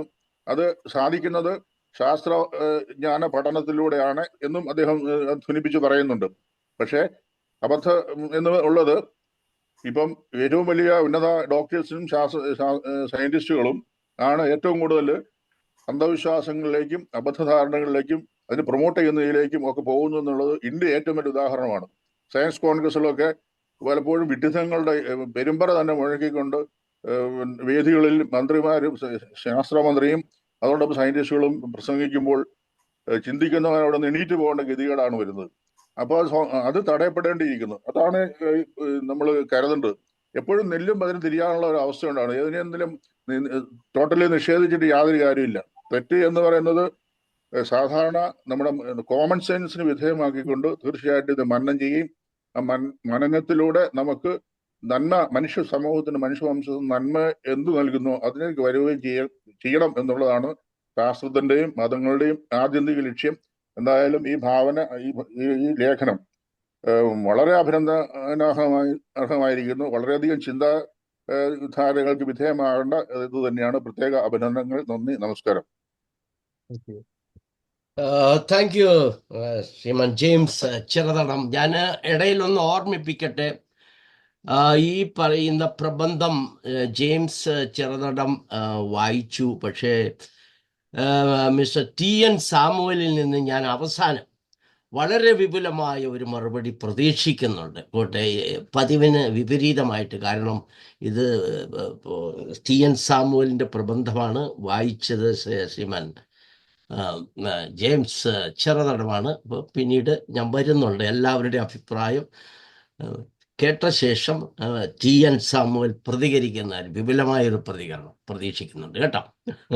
ഇപ്പോഴത്തെ റെഡിയാകാൻ വേണ്ടി ഞാൻ പറഞ്ഞതേ ഉള്ളൂ, സൂചിപ്പിച്ചതേ ഉള്ളൂ. ഓക്കെ, അടുത്തതായിട്ട് നമ്മുടെ ശ്രീമാൻ സുരേന്ദ്രൻ നായർ, പ്ലീസ്. എല്ലാവർക്കും നമസ്കാരം. കേൾക്കുന്നുണ്ടല്ലോ അല്ലേ? കേൾക്കാം. അല്ല, നമ്മള് ഈ സർഗാത്മക സാഹിത്യം ചർച്ച ചെയ്യുന്നതിൽ നിന്നും കുറച്ചുകൂടെ ഉന്നതമായ ഒരു ലെവലില് ഒരു വൈജ്ഞാനിക മേഖലയിലോട്ടാണ് നമ്മുടെ പ്രബന്ധാവതാരകൻ എത്തിയിരിക്കുന്നത്. ഇതിനെ സംബന്ധിച്ച് ഉള്ള ദീർഘമായി സംസാരിക്കാനുണ്ടാവില്ല അവർക്ക്, കാരണം എല്ലാവരും ചുരുക്കുന്ന എനിക്ക് തോന്നുന്നത്. ഈ പ്രപഞ്ചമുണ്ടായ കാലം മുതൽ തന്നെ മനുഷ്യൻ്റെ ചിന്താമണ്ഡലത്തിൽ ചലനമുണ്ടാക്കിയ 3 വിഷയങ്ങളാണ് ജീവൻ, ജഗത്ത്, ഈശ്വരൻ. ചുരുക്കി പറഞ്ഞാൽ സൃഷ്ടി, സൃഷ്ടാവ്. അദ്ദേഹം വളരെ കൗശലപൂർവം സൃഷ്ടാവിനെ കുറിച്ചൊന്നും പറഞ്ഞില്ല. സൃഷ്ടിയിലൂടെ സൃഷ്ടാവിലേക്ക് നിങ്ങൾ എത്തട്ടെ എന്നുള്ളൊരു ദൗത്യമാണ് അദ്ദേഹം നമ്മളെ ഏൽപ്പിച്ചത് എന്നാണ് എനിക്ക് തോന്നുന്നത്. അതിനകത്ത് വളരെ ഒരു കൗശലം ഉണ്ട്, ഒരു ബൗദ്ധികമായ ഒരു കൗശലം അതിനകത്തുണ്ട്. അപ്പം നമ്മൾ മാത്രമല്ല, അദ്ദേഹം പ്രതീക്ഷിക്കുന്ന എനിക്ക് തോന്നുന്നത് ഒരു കോൺസെപ്ച്വൽ തിങ്കിങ് ആണ്, അഥവാ ഒരു പരിപ്രേക്ഷ്യത്തിൽ അധിഷ്ഠിതമായ ഒരു സംവേദനമാണ്. ആ സംവേദനത്തിൽ പരിപ്രേക്ഷ്യം എന്ന് പറയുന്നത് നമ്മൾ ഓരോരുത്തരും എവിടെ നിൽക്കുന്നു എന്നിടത്തുള്ളതാണ്. നമ്മൾ നിൽക്കുന്നിടത്ത് നിന്നാണ് നമ്മൾ സംസാരിക്കുന്നത്. നമുക്ക് ലഭ്യമായിരിക്കുന്ന പരിപ്രേക്ഷ്യം വച്ചിട്ടാണ് ഈ വിഷയത്തെ നമ്മൾ സമീപിക്കേണ്ടത്. ഇത് വളരെ ഗഹനതയുള്ളൊരു വിഷയമാണ്. സെന്റ് അഗസ്റ്റിൻ പറഞ്ഞൊരു കാര്യമാണ് എനിക്കിപ്പോൾ ഓർമ്മ വരുന്നത്. അതെന്താണെന്ന് എനിക്കറിയാം, പക്ഷെ എനിക്കത് വിശദീകരിക്കാൻ കഴിയില്ല. ഒരു ഇൻകേപ്പബിലിറ്റി, എനിക്കറിയാം പക്ഷെ എനിക്കത് ചെയ്യാൻ കഴിയുന്നില്ല എന്ന് അദ്ദേഹം പറഞ്ഞിട്ടുണ്ട്. അപ്പം അതേപോലെയാണ് അദ്ദേഹം ഈ പ്രബന്ധത്തിലൂടെ, അല്ലെങ്കിൽ ഈ ഹ്രസ്വമായ അദ്ദേഹത്തിൻ്റെ വരികളിലൂടെ പറയാതെ പറഞ്ഞിരിക്കുന്നത്. വളരെ ഗഹനമായ വിഷയമാണ്. ഇപ്പം ജ്ഞാനം, ജ്ഞാനത്തെക്കുറിച്ച് നമ്മളെല്ലാം പറയാറുണ്ട്. ആത്മീയമായ ജ്ഞാനമാണ് ഒന്ന് ഈ വിഷയത്തെ നമ്മൾ സമീപിക്കുമ്പോൾ ഉണ്ടാകേണ്ടത്. രണ്ടാമത് വിജ്ഞാനമാണ്, അത് ശാസ്ത്രത്തിൽ അധിഷ്ഠിതമാണ്. ഇവിടെ പരിണാമവും നിർമ്മാണവും ഭാവനയും പറയുമ്പോൾ ഇത് 3നും ആധാരമായിട്ടുള്ളതാണ് ജ്ഞാനവും വിജ്ഞാനവും സമ്മിശ്രമാകുന്ന ഒരു മാനസികാവസ്ഥ. പക്ഷെ ഈ വിഷയത്തിന് നമുക്ക് 3ാമത്തെ ഒരു തലം കൂടെ വേണ്ടതുണ്ട്. 3ാമത്തേതെന്ന് പറയുമ്പോൾ ജ്ഞാനവും വിജ്ഞാനവും കഴിഞ്ഞ് അതിനെ സജ്ഞാനം എന്നാണ് പറയുന്നത്. ആ സജ്ഞാനത്തിലേക്ക് നമ്മൾ കടക്കുമ്പോൾ അടുത്തിരിക്കുന്നവനെ അറിയുക, അല്ലെങ്കിൽ സമൂഹത്തെ അറിയുക എന്ന് പറയും. അപ്പോൾ വളരെ സങ്കീർണമായൊരു വിഷയമാണ്. നമുക്കൊരു 5 മിനിറ്റോ 2 മിനിറ്റോ കൊണ്ട് സംസാരിച്ച് തീർക്കാൻ പറ്റുന്ന വിഷയമല്ല ഇത്. പക്ഷെ ഒരു തുടക്കമായിട്ട് നമുക്കിതിനെ കാണാൻ പറ്റും. അപ്പം അത്യന്തം സങ്കീർണമായൊരു വിഷയമാണ്. ഇപ്പം ബിഗ് ബാങ്ങിനെ കുറിച്ച്, ഇപ്പം സ്റ്റീവൻ ഹോക്കിൻസിനെ കുറിച്ചൊക്കെ നമ്മൾ വായിക്കുമ്പോൾ നമുക്ക് ഒരുപാട് കാര്യങ്ങൾ മനസ്സിലാവും. പക്ഷെ അവിടെയും ഒരു ക്വസ്റ്റ്യൻ ഉണ്ട്, ഒരു ചോദ്യമുണ്ട്. ഒരു സത്യാന്വേഷിയെ സംബന്ധിച്ചിടത്തോളം അവിടെ അവശേഷിക്കുന്ന ഒരു ചോദ്യം, അതിനു മുന്നേ എന്തായിരുന്നു? ബിഗ് ബാങ് അവിടെ സംഭവിക്കുന്നതിന് മുമ്പ് ഒരു വലിയ പ്രപഞ്ചത്തിൽ ഒരു വലിയ സ്ഫോടനം ഉണ്ടായി, അംഗീകരിക്കുന്നു. അതിന് മുന്നെന്തായിരുന്നു? അതിന് മുൻപിൽ എന്തായിരുന്നു എന്നുള്ളതിനെക്കുറിച്ച് നമ്മുടെ അറിവ് വളരെ പരിമിതമാണ്. അപ്പോൾ വീണ്ടും നമ്മൾ സെന്റ് അഗസ്റ്റിനിലേക്ക് വന്നാൽ ഇതിനെക്കുറിച്ച് നമുക്കറിയാം, പക്ഷെ ഇത് പറഞ്ഞു സമർത്ഥിക്കുവാൻ നമുക്ക് കഴിയില്ല. അതൊരു ഇൻറ്റ്യൂഷനാണ്. ഈ പ്രപഞ്ചത്തെക്കുറിച്ച് നമ്മൾ മനസ്സിലാക്കിയിരിക്കുന്നത് വളരെ കുറച്ച് കാര്യങ്ങളേ ഉള്ളൂ. ഇപ്പം ശാസ്ത്രം, നമ്മൾ വളരെ അധികം ശാസ്ത്രത്തെ നമ്മൾ അംഗീകരിക്കുമ്പോൾ അതിൻ്റെ മറുവശം കൂടെയുണ്ട്. ശാസ്ത്രം എവിടെ പിടിമുറുക്കുന്നു അവിടെ മാനവികത പടിയിറക്കപ്പെടുന്നു.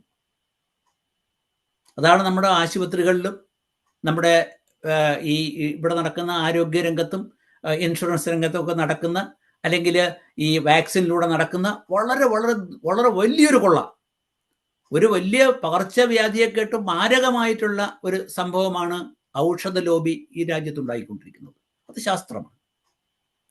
ഇന്ന് പറഞ്ഞ ശാസ്ത്രത്തിന്റെ തിരുത്തൽ നാളെ പ്രതീക്ഷിക്കാം. തിരുത്തലുകളാണ് ശാസ്ത്രം എന്ന് പറയുമ്പോൾ ശാസ്ത്രം വേണ്ട എന്നല്ല. ശാസ്ത്രം പക്ഷെ ഒന്നും ആത്യന്തികമല്ല.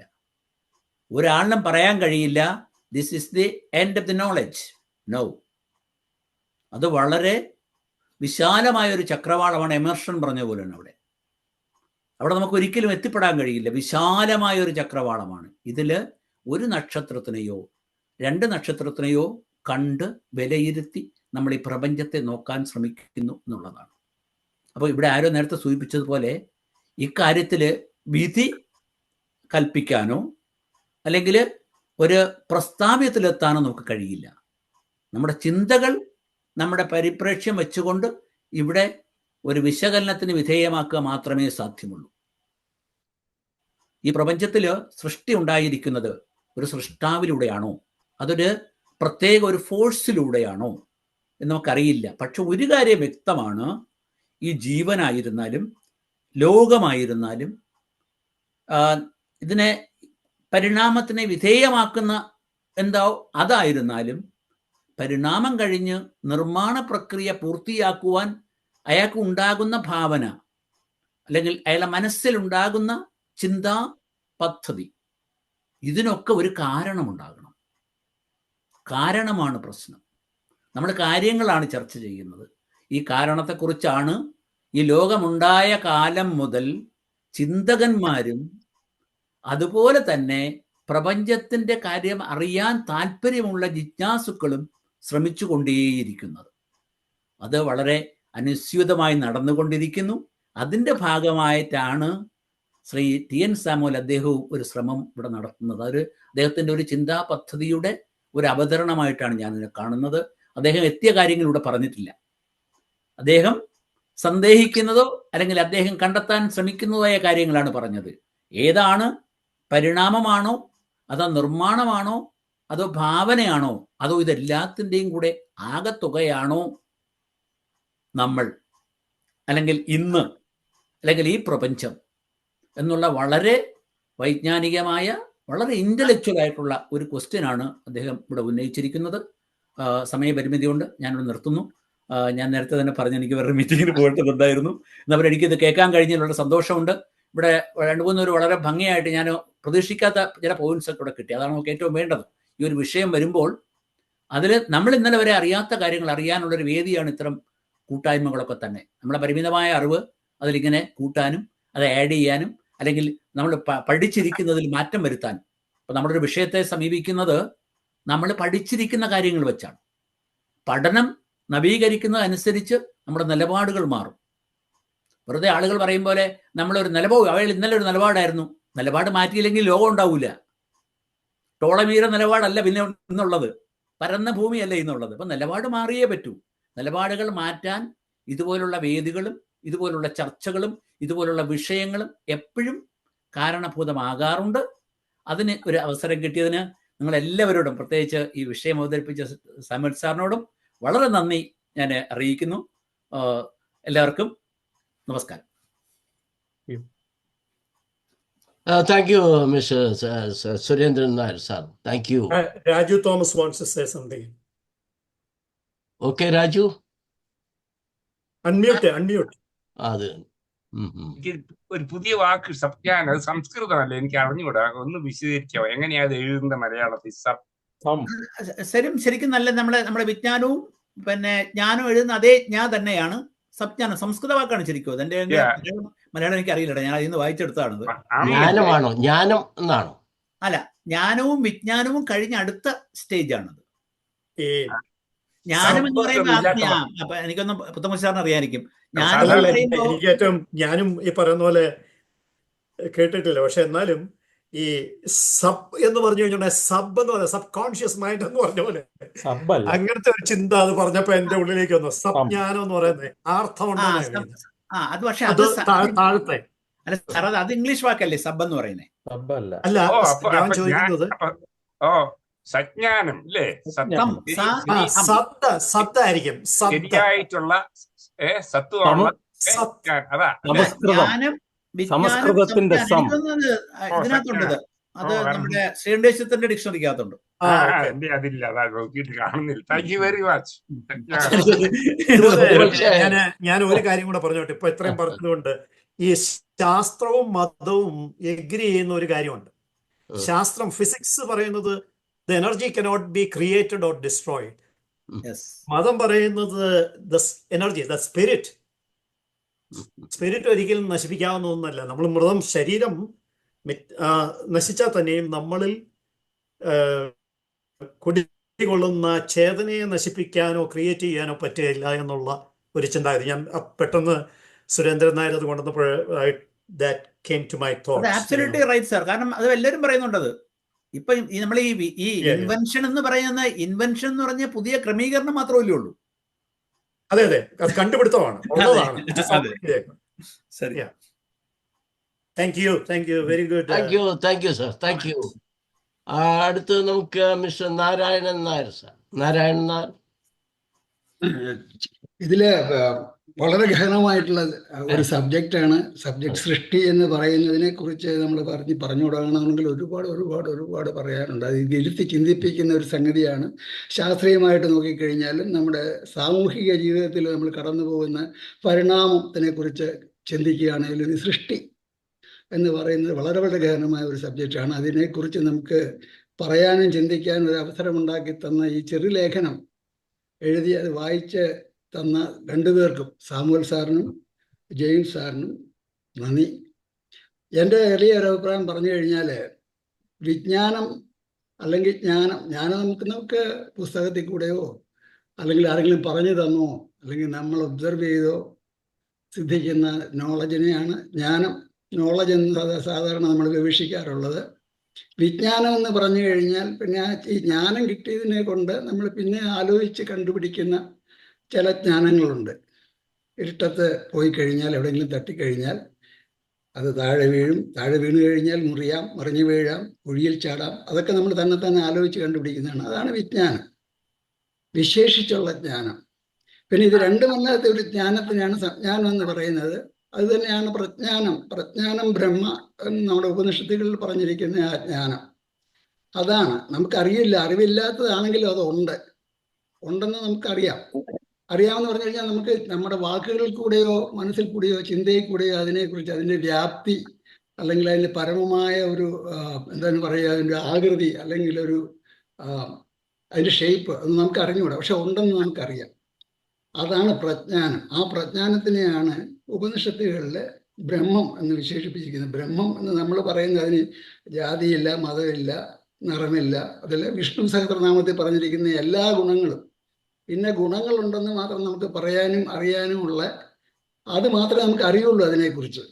അതിനെയാണ് ബ്രഹ്മം എന്ന് പറയുന്നത്. ഈ ബ്രഹ്മത്തിൻ്റെ ഒരു എക്സാമ്പിള് ഞാൻ ഈ സാമുവൽ സാറിൻ്റെ സബ്ജക്റ്റിൽ നിന്നും ഒരുപാട് ദൂരെയല്ല, ഈ സൃഷ്ടിയിലേക്ക് ഞാൻ ഒരു മിനിറ്റ് ഇത് പറഞ്ഞു കഴിഞ്ഞ് ഞാൻ വരാം.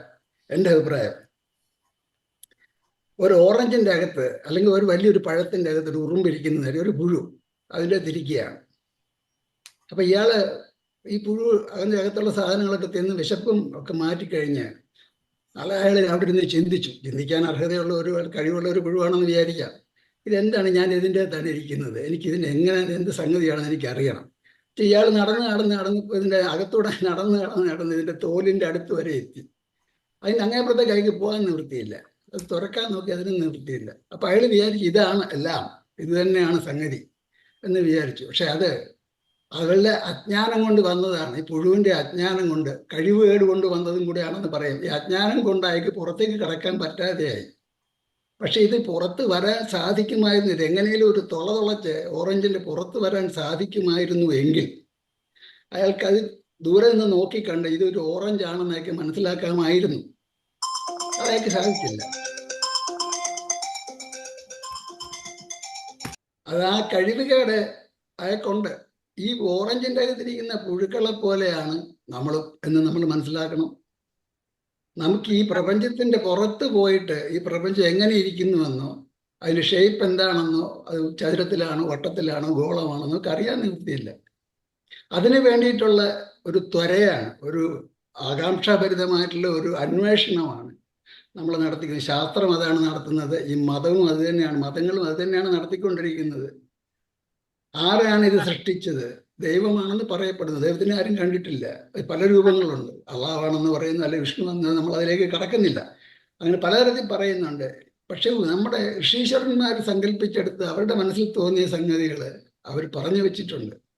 നമുക്കറിവില്ലാത്തടത്തോളം കാലം, നമുക്ക് ഇതിനെക്കുറിച്ച് കണ്ടുപിടിക്കാൻ യാതൊരു നിവൃത്തിയും ഇല്ലാത്തടത്തോളം കാലം ഋഷീശ്വരന്മാർ പറഞ്ഞിരിക്കുന്നത് കുറേയൊക്കെ വിശ്വസിക്കുകയാണ് നല്ലത് എന്ന് എനിക്ക് തോന്നുന്നു.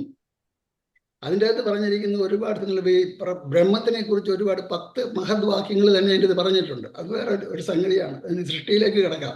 സൃഷ്ടി എന്ന് പറയുന്നത് ഞാൻ വിവക്ഷിക്കുന്ന സാമുവൽ സാർ പറഞ്ഞതുപോലെ 3 തരത്തിലുള്ള സൃഷ്ടികൾ തന്നെയുണ്ട്. സൃഷ്ടികൾ ആദ്യം പ്രപഞ്ചം സൃഷ്ടിക്കുന്നത് മുഴുവനും കണികകളിൽ കൂടെയാണ്. ഈ ഏറ്റവും ചെറിയ കണികയാണ് ബേസിക് സബ് അറ്റോമിക് പാർട്ടിക്കിൾ എന്ന് നമ്മൾ ഇംഗ്ലീഷിൽ വിവക്ഷിക്കുന്ന സാധനം. ന്യൂട്രീനോസ് എന്ന് പറയാം, അല്ലെ ക്വാണ്ടം പാർട്ടിക്കിൾസ് എന്ന് പറയാം. ഈ ന്യൂട്രീനോസ് അതിൻ്റെ വിശേഷണം നമ്മൾ അതിനെക്കുറിച്ച് കൂടുതൽ പറയുന്നില്ല. ക്വാണ്ടം ഫിസിക്സ് ആണ്.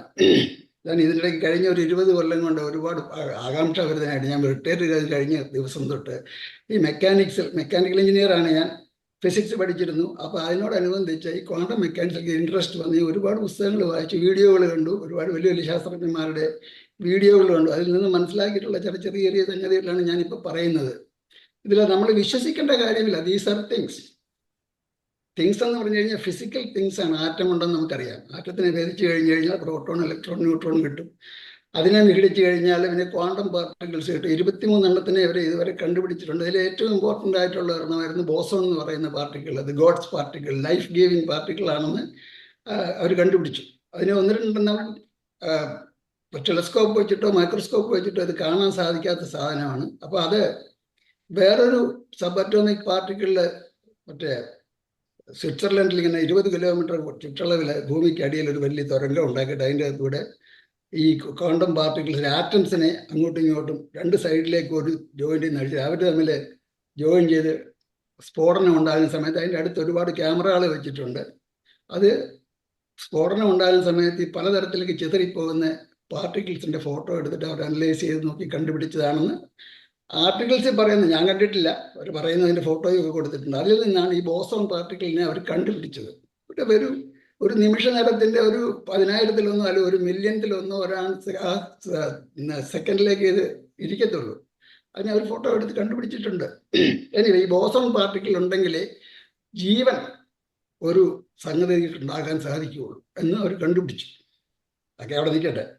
ഇത്രയും കണ്ടുപിടിച്ച് ഇതിനു മാത്രം കൊല്ലങ്ങളിൽ പ്രയത്നം നടത്തി ഇതിനു മാത്രം പൈസ ചെലവാക്കി ഇത് കണ്ടുപിടിച്ച് ദൈവം അത് യാതൊരു എന്തായാലും പറയുക ഒരു വിഷമോ ഇല്ലാതെ എല്ലാ ദിവസവും ലക്ഷക്കണക്കിന് ജീവനെ ഉണ്ടാക്കിക്കൊണ്ടിരിക്കുന്ന ഒരു ശക്തി. അത് കണ്ടുപിടിക്കാൻ വേണ്ടി, ഇത്രയും കണ്ടുപിടിക്കാൻ വേണ്ടി നമ്മൾ എന്തുമാത്രം പണം മുടക്കി, എന്തുമാത്രം സമയം ചെലവാക്കി, എന്തുമാത്രം ആളുകളെ ഇതിനു വേണ്ടിയിട്ട് ആയുഷ്കാലം മുഴുവൻ പ്രവർത്തിച്ചു. എന്നിട്ട് ഈ ഒരു ചെറിയ സംഗതി കണ്ടുപിടിച്ചു എന്ന് നമ്മൾ പറയുന്നു. പക്ഷെ നമുക്കത് ഉണ്ടാക്കാൻ സാധിച്ചിട്ടില്ല. ജീവൻ തന്നെ നമുക്ക് ഉണ്ടാക്കാൻ സാധിച്ചിട്ടില്ല. ജീവന് വേണ്ട എല്ലാ സംഗതികളും നമ്മൾ ചെയ്തു കൊടുത്തു. എന്നിട്ട് അതിൻ്റെ അകത്തേക്ക് ജീവൻ ഉണ്ടായി ഒരു ഭ്രൂണത്തിനെ അതിൻ്റെ അകത്ത് സ്ഥാപിച്ചിട്ട് അത് വളർത്തിക്കൊണ്ടുവന്നാണ് ആർട്ടിഫിഷ്യൽ ഇൻസെമിനേഷനൊക്കെ നടത്തി കുട്ടികളെയോ പശുക്കുട്ടികളെയോ ആടുംകുട്ടികളെയൊക്കെ ഉണ്ടാക്കാം. അവിടം വരെ നമ്മൾ എത്തിയിട്ടുണ്ട്. പക്ഷെ ആ ജീവൻ സാധാരണ പ്രക്രിയയിൽ കൂടെ മാത്രം ഉണ്ടാക്കുന്ന ആ ഒരു ശക്തിയെ നമുക്ക് അതിജീവിക്കാൻ ഇതുവരെ കഴിഞ്ഞിട്ടില്ല, കഴിയുകയുമില്ല. അനന്തം അജ്ഞാതം അവർണ്ണനീയമായിട്ടുള്ള ഒരു സംഗതിയാണത്. എനിവേ, അതവിടെ നിൽക്കട്ടെ. നമ്മളെ കൊണ്ട് കഴിയുന്ന, മനുഷ്യനെ കൊണ്ട് കഴിയുന്നതായിട്ടുള്ള സംഗതികളാണ് ഭാവനാ സൃഷ്ടി. അതല്ലെങ്കിൽ കല്ലും മണ്ണും കുമ്മായവും സിമെന്റും ഉപയോഗിച്ച് ബിൽഡിങ്സ് ഉണ്ടാക്കുക, ഇരുമ്പ് ലോഹങ്ങൾ ഉപയോഗിച്ച് പാലം ഉണ്ടാക്കുക, അതുപോലത്തൊക്കെ നമുക്ക് ചെയ്യാം. അതുപോലെ ഇന്ധനങ്ങൾ ഉണ്ടാക്കി അത് കത്തിച്ച് ഒരു പേടകത്തെ ആകാശത്തേക്ക് ഉയർത്തി മാർസിലോ അല്ലെന്നുണ്ടെങ്കിൽ ജൂപ്പിറ്ററിലോ പോയിട്ട് അങ്ങനെയൊക്കെ ചെയ്യാം നമുക്ക്. ഈയിടെ ഞാനൊരു ആർട്ടിക്കിൾ വായിച്ചതിൽ പറഞ്ഞിരിക്കുന്നു, പിന്നെ ശാസ്ത്രത്തിലേക്ക് ഞാൻ കടക്കുകയാണെങ്കിൽ അതിൻ്റെ ഒരുപാട് ഇൻട്രസ്റ്റ് ഉള്ളത് കൊണ്ടായിരിക്കാം കടക്കുകയാണ്. ഈ പ്രപഞ്ചത്തിൻ്റെ ഏറ്റവും അതിൻ്റെ അതിരുകൾ എവിടെയാണ്, എത്ര വലുതാണ് ഈ പ്രപഞ്ചം?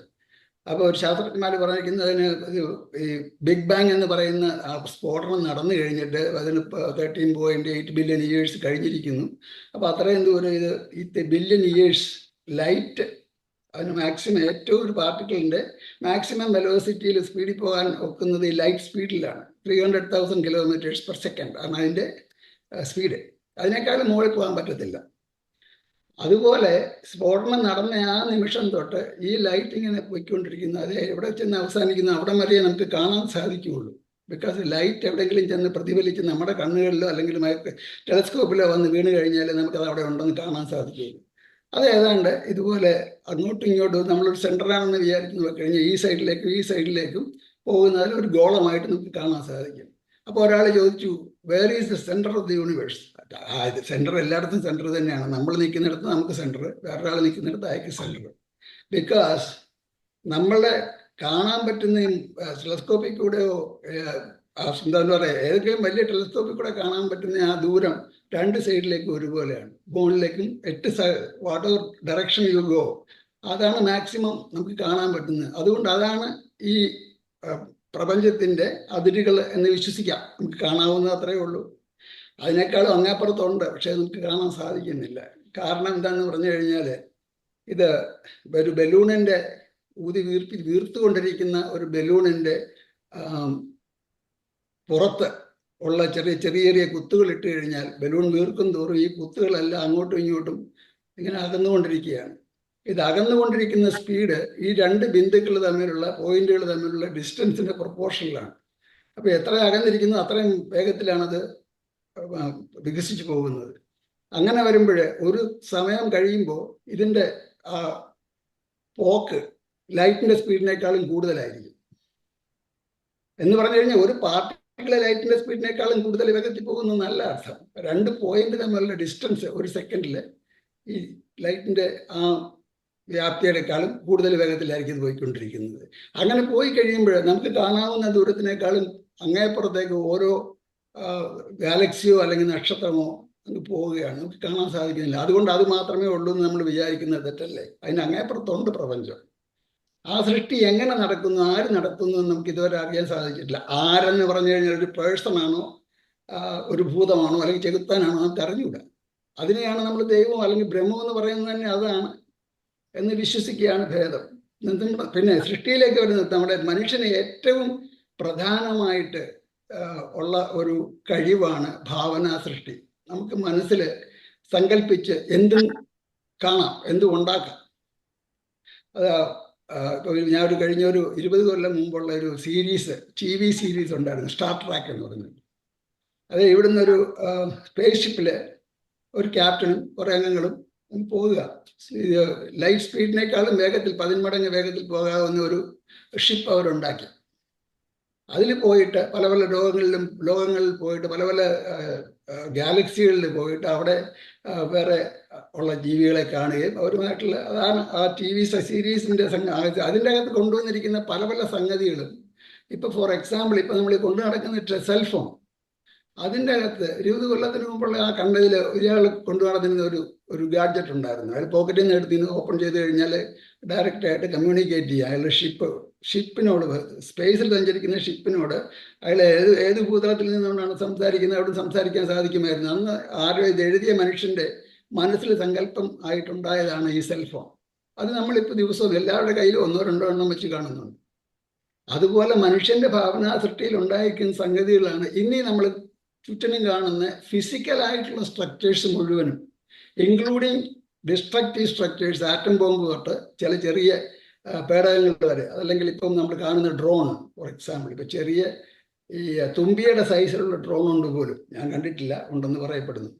അത് വെച്ചിട്ട് ആ ശത്രുവിൻ്റെ പാളയത്തിലേക്ക് ആരും അറിയാതെ ചെന്നൊരു കൊതുകിൻ്റെ രൂപത്തിൽ ചെന്നിട്ട് അവിടുത്തെ വിവരങ്ങളൊക്കെ തിരിച്ചിങ്ങോട്ട് വരും. സംഭവിക്കാവുന്നതാണ്. ഇല്ലെന്ന് ഞാൻ വിശ്വസിക്കുന്നില്ല. ഉണ്ട്, എവിടെയൊക്കെ ഉണ്ട്, ആരൊക്കെ നടത്തിയിട്ടുണ്ട്. അതും സൃഷ്ടി ഭാവനയുടെ ഒരു ഭാഗമാണ്. എനിവേ, ഇത്രയൊക്കെയാണ് എനിക്കിപ്പോൾ പറയാനുള്ളത്. പിന്നെ ഒരു സംഗതി പറയാനുള്ളത്, ഈ സൃഷ്ടി അല്ലെങ്കിൽ ഭാവന കൊണ്ടുണ്ടാകുന്ന സൃഷ്ടി ഇത് ഓരോ കൊല്ലം കൂടുന്നതോറും അല്ലെങ്കിൽ ഓരോ ദിവസം കഴിയും തോറും കൂടിക്കൊണ്ട് വന്നുകൊണ്ടിരിക്കുകയാണ്. അത് ഒരിക്കലും നിലയ്ക്കുന്നില്ല. ഇപ്പൊ നമുക്കറിയാവുന്ന സംഗതികളെക്കാളും 10 മടങ്ങാണ് അടുത്ത സെക്കൻഡിൽ നമുക്കറിയാൻ സാധിക്കുന്ന സംഗതികൾ ഡെവലപ്പ് ചെയ്തുകൊണ്ടിരിക്കുന്നത്. ഒരു 10 കൊല്ലം കൂടെ കഴിയുമ്പോൾ ഈ നമ്മളിപ്പോൾ ഓടിക്കുന്ന ഈ പെട്രോൾ കൊണ്ടോ അല്ലെങ്കിൽ ഇലക്ട്രിസിറ്റി കൊണ്ടോ ഓടിക്കുന്ന കാറുകൾ ഇവിടെ കാണുമോ എന്ന് സംശയമുണ്ട്. എല്ലാം ഡ്രോൺ മുഖാന്തരം പ്രോബ്ലി ആകാശത്തൂടെ സഞ്ചരിക്കുന്നത്. അപ്പോൾ ട്രാഫിക് നിയമങ്ങൾ എങ്ങനെ ഉണ്ടാക്കും, ആക്സിഡൻറ്റ്സ് എങ്ങനെ നിയന്ത്രിക്കും, അപ്പോൾ ഇൻഷുറൻസ് എങ്ങനെ ആയിത്തീരും എന്ന് നമുക്ക് അറിഞ്ഞുകൂടാ.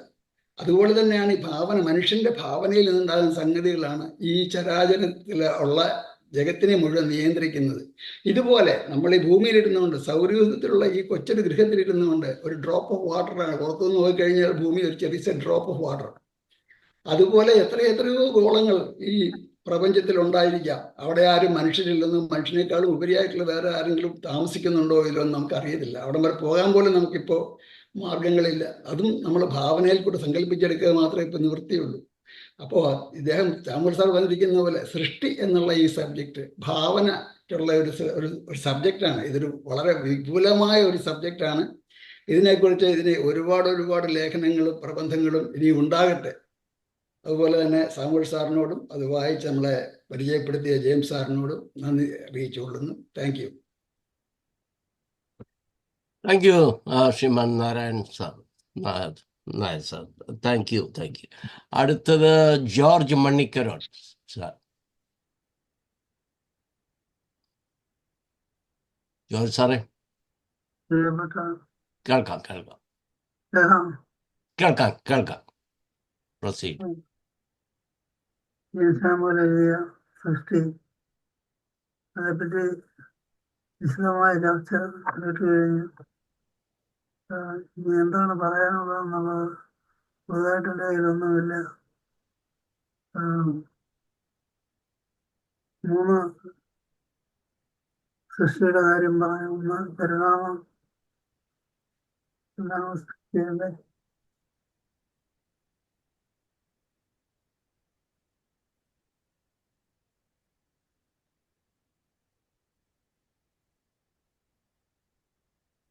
പരിണാമ സൃഷ്ടി, നിർമ്മാണ സൃഷ്ടി, ഭാവന സൃഷ്ടി. സൃഷ്ടിയാണ് പ്രപഞ്ചത്തെ നിലനിർത്തുന്നത്. സൃഷ്ടിയില്ലെന്നുണ്ടെങ്കിൽ എല്ലാം ശൂന്യം, ഒന്നുമില്ല. സൃഷ്ടി പ്രപഞ്ചത്തിന്റെ നിലനിൽപ്പിന് അല്ലെങ്കിൽ ഈ ലോകം മുമ്പോട്ട് പോകുന്നതിന് അത്യാവശ്യമാണ്. ഓരോ പ്രപഞ്ചത്തിലുള്ള ഓരോ ജീവജാലങ്ങളും ജീവനില്ലാത്തവയും ജീവജാലം എന്ന് പറയുന്ന വൃക്ഷങ്ങളും അതിനെല്ലാം മുമ്പോട്ടുള്ള യാത്രയ്ക്ക്, മുമ്പോട്ടുള്ള നിലനിൽപ്പിന് തക്ക രീതിയിൽ സൃഷ്ടി ഉണ്ടാകത്തക്ക രീതിയിലാണ് ഇത് സൃഷ്ടാവ് സൃഷ്ടിച്ചിരിക്കുന്നത്. എല്ലാ വിധത്തിലുള്ള ജീവജാലങ്ങളും അവർക്ക് അവരുടേതായിട്ടുള്ള രീതിയിൽ സൃഷ്ടികർമ്മം നടത്തി പ്രപഞ്ചം മുമ്പോട്ട് നീങ്ങുന്നു. അപ്പോൾ ഇതിനെല്ലാം തുടക്കം എവിടെ നിന്നാണ് എന്നുള്ളതാണ് സംശയം. സൃഷ്ടാവ് ആരാണ് ഈ മനുഷ്യനെ അല്ലെ ജീവജാലങ്ങളെ സൃഷ്ടിച്ചിട്ടുള്ളത് എന്നുള്ളതിനെ പറ്റി ചിന്തിക്കേണ്ടുന്നത് എന്നുള്ളതിനാണ് ഉത്തരം കണ്ടുപിടിക്കേണ്ടത്. അതിനോട്ട് ഉത്തരമില്ല താനും.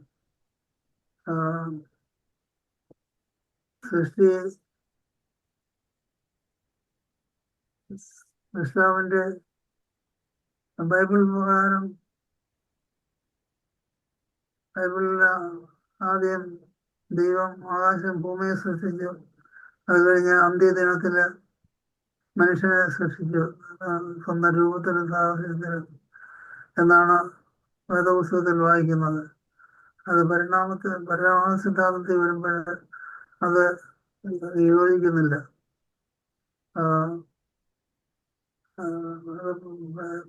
പരിണാമത്തിലൂടെ മനുഷ്യന് ഉണ്ടായി, ജീവനുണ്ടായി, അത് പിന്നെ തുടരുന്നു. അങ്ങനെയാണ് നമുക്ക് കാണാൻ കഴിയുന്നത്. ഭാവന സൃഷ്ടി, എന്തെങ്കിലും പുതിയ സൃഷ്ടി ഉണ്ടാകുന്നത് ഭാവനയിലൂടെയാണ്. മനുഷ്യന് കൊടുത്തിട്ടുള്ള ബുദ്ധിയിൽ ഭാവനയിൽ എന്തൊക്കെ രൂപപ്പെടുത്താം, ആ രീതിയിൽ കവിത, ഗദ്യം, പദ്യം എല്ലാം അദ്ദേഹത്തിൽ നിന്ന് ഇനി ഉണ്ടാകട്ടെ എന്ന് ഞാൻ ആശംസിക്കുന്നു. ഈ ലേഖനം അവതരിപ്പിച്ചതിൽ ഉള്ള അഭിനന്ദനം അറിയിക്കുന്നു. Thank you. Thank you George Mannikkarottu sir. ഞാൻ ആരെങ്കിലും വിട്ടുപോയിട്ടുണ്ടോ? ആരും ഇല്ലെന്ന് ഞാൻ വിചാരിക്കുന്നു. ഞാൻ ലിസ്റ്റ് നോക്കിയിട്ട് ആരെയും ഞാൻ വിട്ടിട്ടില്ല. അപ്പോൾ ഇത് എൻ്റെ ഒരു അവസരമാണ്. ഞാൻ പറഞ്ഞ ശേഷം TN സാമുവൽ എല്ലാവർക്കും വേണ്ടി മറുപടി, അദ്ദേഹത്തിൻ്റെ വിഷയം ഒന്നുകൂടി അദ്ദേഹം വിശദീകരിക്കുന്നതുമായിരിക്കും എന്ന് ഞാൻ വിശ്വസിക്കുന്നു കേട്ടോ. ഓക്കെ, ഞാൻ ഇത് TN സാമുവൽ വളരെ ടാബ്ലറ്റ് രൂപത്തിൽ, ഗുളിക രൂപത്തിൽ വളരെ വളരെ ഗഹനമായ ഒരു വിഷയം, ഒരു ഹിമാലയൻ വിഷയം അവതരിപ്പിച്ചിരിക്കുന്നു. അത് അറ്റ്ലാന്റിക് സമുദ്രം മാതിരി വിശാലമാണ്, പസഫിക് സമുദ്രം മാതിരി ആഴമുള്ളതുമാണ് ആ വിഷയം. ഓക്കെ, അപ്പോൾ അത്രയും. പക്ഷേ അദ്ദേഹം ഇവിടെ 3 തട്ടുകളായിട്ടാണ് അദ്ദേഹം പറഞ്ഞിരിക്കുന്നത്. മുഖ്യമായിട്ട് പരിണാമം, നിർമ്മാണം, ഭാവന. 3 ഗുളിക രൂപത്തിലാണ്. പക്ഷേ ഇതിൽ പരിണാമമാണോ ആദ്യം സംഭവിച്ചുകൊണ്ടിരിക്കുന്നത്, അല്ലെ നിർമ്മാണമാണോ ആദ്യം സംഭവിച്ചുകൊണ്ടിരിക്കുന്നത്, അതോ ഭാവനയാണോ ആദ്യം സംഭവിച്ചുകൊണ്ടിരിക്കുന്നത്? ചിന്തിക്കേണ്ടതാണ്. അതും ഏത് തരത്തിൽ വേണമെങ്കിലും നമുക്ക് വ്യാഖ്യാനിക്കാം. ചിലർ പറയും ഭാവനയാണെല്ലാം. ഈ സൃഷ്ടി എന്നുള്ളത്, ഈ പരിണാമം എന്നുള്ളതും ഭാവനയാണെന്ന് ചിലർ പറയും. ചിലർ പറയും നിർമ്മാണമാണ് ഏറ്റവും ആദ്യം എന്ന് പറയും. നിർമ്മാണത്തിൽ നിന്നാണ് ഭാവന ഉണ്ടാകുന്നത്, അതിൽ നിന്നാണ് പരിണാമം ഉണ്ടാകുന്നത്. ഇത് ബാക്ക് ആൻഡ് ഫോർത്ത് അങ്ങനെ ചിന്തിക്കുന്നു. അപ്പോൾ ഇതിനെല്ലാം അപ്പുറം സൃഷ്ടി എന്നുള്ള വിഷയം പറയുമ്പോൾ ഒരു കാര്യം അദ്ദേഹം ഇവിടെ മറച്ചു വെച്ചിരിക്കുന്നു. അത് മറച്ചു വെച്ചു എന്ന് എനിക്ക് പറയാൻ പറ്റില്ല. ഒരു സാധനം, ക്രിയേറ്റർ, എന്തെങ്കിലും ഒന്ന് സൃഷ്ടിക്കുമ്പോൾ അതിന് സൃഷ്ടാവ് വേണ്ടേ എന്ന് ചോദിച്ചേക്കാം എല്ലാവരും. അപ്പോൾ സൃഷ്ടാവിനെ പറ്റി അധികം പരാമർശനങ്ങൾ ഈ ലേഖനത്തിലില്ല. അതല്ലായിരിക്കാം അദ്ദേഹത്തിൻ്റെ വിഷയം. അപ്പോൾ സൃഷ്ടി എന്ന് പറയുമ്പോൾ സൃഷ്ടാവില്ലെങ്കിൽ എല്ലാം ശൂന്യതയിൽ നിന്ന് വന്നുകൊണ്ടിരിക്കുന്നു എന്നുള്ള ഒരു ചോദ്യവും നമ്മുടെ മുമ്പിലുണ്ട്, ശൂന്യതയിൽ നിന്ന്. അപ്പോൾ ഈ സൃഷ്ടിയെപ്പറ്റി ഇവിടെ ലേഖനങ്ങൾ എഴുതുന്നുണ്ട്, പ്രബന്ധങ്ങൾ അവതരിപ്പിക്കുന്നുണ്ട്. ഇവരെ സെമിനാറുകൾ, സിംപോസിയങ്ങൾ പലപ്പോഴും നമ്മൾ കേട്ടിട്ടുണ്ട്. അത് മതഗ്രന്ഥങ്ങളിൽ നമ്മൾ വായിച്ചിട്ടുണ്ട്, സാഹിത്യ ഭാഷാ കൃതികൾ വായിച്ചു കൊണ്ടിരിക്കുന്നു. ഈ മത നേതാക്കൾ പുൾപിറ്റുകളിലും എല്ലാം കയറി നിന്ന് ഇതിനെപ്പറ്റി നീണ്ട പ്രസംഗങ്ങൾ എപ്പോഴും നടത്താറുണ്ട്. അപ്പോൾ അതുകൊണ്ട് തന്നെയാണ് ഇപ്പോഴും ഞാൻ ഈ വിഷയത്തിൽ വളരെ കൺഫ്യൂഷ്യസ് തന്നെയാണ് എൻ്റെ മനസ്സിൽ. ഏത് ഞാൻ വിശ്വസിക്കണം? അപ്പോൾ ചിലർ പറയുന്നുണ്ട് എല്ലാം അങ്ങ് വിശ്വസിച്ചാൽ മതി. ചിലർ ഭാവനയിൽ നിന്ന് ചില കാര്യങ്ങൾ സൃഷ്ടിച്ചെടുക്കുന്നു. ആ ഭാവനയിൽ നിന്ന് സൃഷ്ടിച്ചെടുക്കുന്ന കാര്യങ്ങൾ ചില ഈ മതത്തിൽ അടിമപ്പെട്ടിരിക്കുന്ന ചില വ്യക്തികളോട് പറയും, നിങ്ങളങ്ങ് വിശ്വസിച്ചാൽ മതി. നിങ്ങൾ നിങ്ങളുടെ പേരൻസിൽ നിന്ന്, മാതാപിതാക്കളിൽ നിന്ന് നിങ്ങൾ ജനിച്ച ആ മതം പറയുന്നത് നിങ്ങൾ അതിനെ ആര് സൃഷ്ടിച്ചു നിങ്ങളങ്ങ് വിശ്വസിച്ചാൽ മതി. നിങ്ങൾ ക്രിസ്ത്യാനിയാണെങ്കിൽ ആ ക്രിസ്ത്യൻ രീതിയിൽ വിവരിക്കുന്ന സൃഷ്ടിയെ പറ്റിയുള്ളത് നിങ്ങളങ്ങ് വിശ്വസിച്ചാൽ മതി. അപ്പോൾ ക്രിസ്ത്യൻ പ്രത്യേകിച്ച് അവർ പറയും, ഇത് ബൈബിളിൽ ഇപ്പോൾ ആരൊക്കെ ഇവിടെ പറഞ്ഞല്ലോ, ഒരു പിടി മണ്ണെടുത്ത് ദൈവം മനുഷ്യനെ സൃഷ്ടിച്ചു. ആ മനുഷ്യൻ ആ ആണിൻ്റെ വാരിയലിനെടുത്ത് സ്ത്രീയെ സൃഷ്ടിച്ചു. അങ്ങനെയുള്ള അതിനെപ്പറ്റി നിങ്ങൾ വിശ്വസിക്കുക. ബിബ്ലിക്കൽ ആ വിശ്വാസം. അപ്പോൾ അതും ഭാവനയാണ് വിശ്വാസം. ആ ഒരു സൃഷ്ടിയെപ്പറ്റി അല്ലെങ്കിൽ ഈ ഭാവനയെ മറ്റുള്ളവരുടെ മേൽ, ഈ മത നേതാക്കളായിക്കോട്ടെ ആചാര്യന്മാരായിക്കോട്ടെ അടിച്ചേൽപ്പിക്കുമ്പോഴാണ് അത് മൗലികവാദമായിട്ട് പരിണമിക്കുന്നത്. നിങ്ങളുടെ വിശ്വാസം, നിങ്ങളുടെ ഭാവന നിങ്ങൾ അടിച്ചേൽപ്പിക്കുമ്പോൾ, സൃഷ്ടിയെപ്പറ്റി എന്തുമായിക്കോട്ടെ, പരിണാമത്തെപ്പറ്റി എന്തുമായിക്കോട്ടെ, നിങ്ങൾ മറ്റുള്ളവൻ്റെ ബുദ്ധിയിൽ, നിങ്ങളുടെ തലയിൽ അതിനെ അടിച്ചേൽപ്പിക്കുമ്പോൾ, നിങ്ങളുടെ തലച്ചോറിൽ അത് അടിച്ചേൽപ്പിക്കുമ്പോൾ അത് അടിമത്തമാകുന്നു. അത് മൗലികമാകുന്നു. മതം മാത്രമല്ല, മതം എന്ന് പറഞ്ഞ അഭിപ്രായം, നിങ്ങളുടെ അഭിപ്രായം മറ്റുള്ളവൻ്റെ പേര്. അപ്പോൾ ഇവിടെ സൃഷ്ടിയെപ്പറ്റി ഞാൻ എൻ്റെ ശിഥിലമായ ചിന്തകളാണ് കേട്ടോ ഞാനിവിടെ അവതരിപ്പിക്കുന്നത്, അങ്ങിങ്ങായിട്ട് തൊട്ട്. കാരണം ഇത് ആദ്യം തന്നെ പറഞ്ഞല്ലോ, ഇതിനെപ്പറ്റിയൊക്കെ നമ്മൾ സംസാരിക്കണമെങ്കിൽ, ചിന്തിക്കണമെങ്കിൽ ദിവസങ്ങളും മാസങ്ങളോട് എടുക്കും. അപ്പോൾ ഞാൻ നമ്മുടെ TN സാമുവൽ ഈ തൊടുത്തുവിട്ട ഗുളിക രൂപത്തിൽ നമ്മുടെ മുന്നിലേക്ക് തൊടുത്തുവിട്ട ഈ ആശയം, ഈ അണു, അത് ഞാൻ എൻ്റെ ഭാവനയിൽ കൂടെ ഞാനൊന്ന് ശിഥിലമായി അവതരിപ്പിക്കുക മാത്രമേ ഞാനും ചെയ്യുന്നുള്ളൂ ഇവിടെ. അപ്പോൾ ഇത് സൃഷ്ടിയെപ്പറ്റി പറയുന്നു. അപ്പോൾ ഇതിൽ സൃഷ്ടി, സ്ഥിതി, സംഹാരം അങ്ങനെയുണ്ട്. അപ്പോൾ ഒരു സാധനം സൃഷ്ടിച്ചു വെച്ചിട്ട് അതിനെ സംഹരിക്കുന്നു, അതിനെപ്പറ്റി അദ്ദേഹം പറഞ്ഞിട്ടില്ല. ഒരു കുട്ടി ക്രിയേറ്റ് ചെയ്യുന്നു എന്തെങ്കിലും ഒരു കളിക്കോപ്പ്, കുട്ടികൾക്കത് അറിയാമല്ലോ. കൊച്ചു കൊച്ചു മാടങ്ങൾ സൃഷ്ടിക്കുന്നു, കൊച്ചു എന്തെങ്കിലും കളിപ്പാട്ടങ്ങൾ നിർമ്മിക്കുന്നു. കുറച്ച് കഴിഞ്ഞ ശേഷം ആ കുട്ടിക്ക് അത് പോരാ, അദ്ദേഹം അത് തല്ലി ഉടയ്ക്കുന്നു, സംഹരിക്കുന്നു. അതിനുശേഷം കുട്ടി അല്പോടെ മെച്ചപ്പെട്ട രീതിയിൽ ഒരു മാടം നിർമ്മിക്കുന്നു. എനിക്ക് ഓർമ്മയുണ്ട്, ഞാൻ എൻ്റെ എല്ലാം ചെറുപ്പകാലത്ത് ഞങ്ങളുടെയൊക്കെ പറമ്പിൽ ഞാൻ കൊച്ചു വീടുകൾ കെട്ടുമായിരുന്നു. ഞാനിങ്ങനെ കൊച്ചു മാടങ്ങൾ കെട്ടും, വെറുതെ കളിക്കാൻ വേണ്ടി. അതിനകത്ത് അപ്പോൾ എന്നിട്ട് ഞാൻ പഠിക്കും. ഇത് നോക്കൂ, എൻ്റെ ഭവനം ഞാൻ കെട്ടിയിരിക്കുന്നു. അവിടെ എന്നിട്ട് ഞാൻ കച്ചവട സ്ഥാപനങ്ങൾ എന്തെങ്കിലുമൊക്കെ കുട്ടികൾ ഈ 5, 6, 7, 8 വയസ്സ് സമയത്ത് നമ്മുടെ ഭാവന ഉപയോഗിച്ചുള്ള ക്രിയേഷനാണ് കൊച്ചു മാടങ്ങൾ. അപ്പോൾ ആ മാടത്തിൽ ഒരു ബിസിനസ് സ്ഥാപനം ഞാൻ കണ്ടുപിടിക്കുകയാണ്. ഇപ്പോൾ അവിടെ പള്ളിക്കൂടത്തിൽ, സ്കൂളിലൊക്കെ പോകുമ്പോൾ അവിടെ വ്യാപാരികൾ മിഠായി വിൽക്കുന്നു.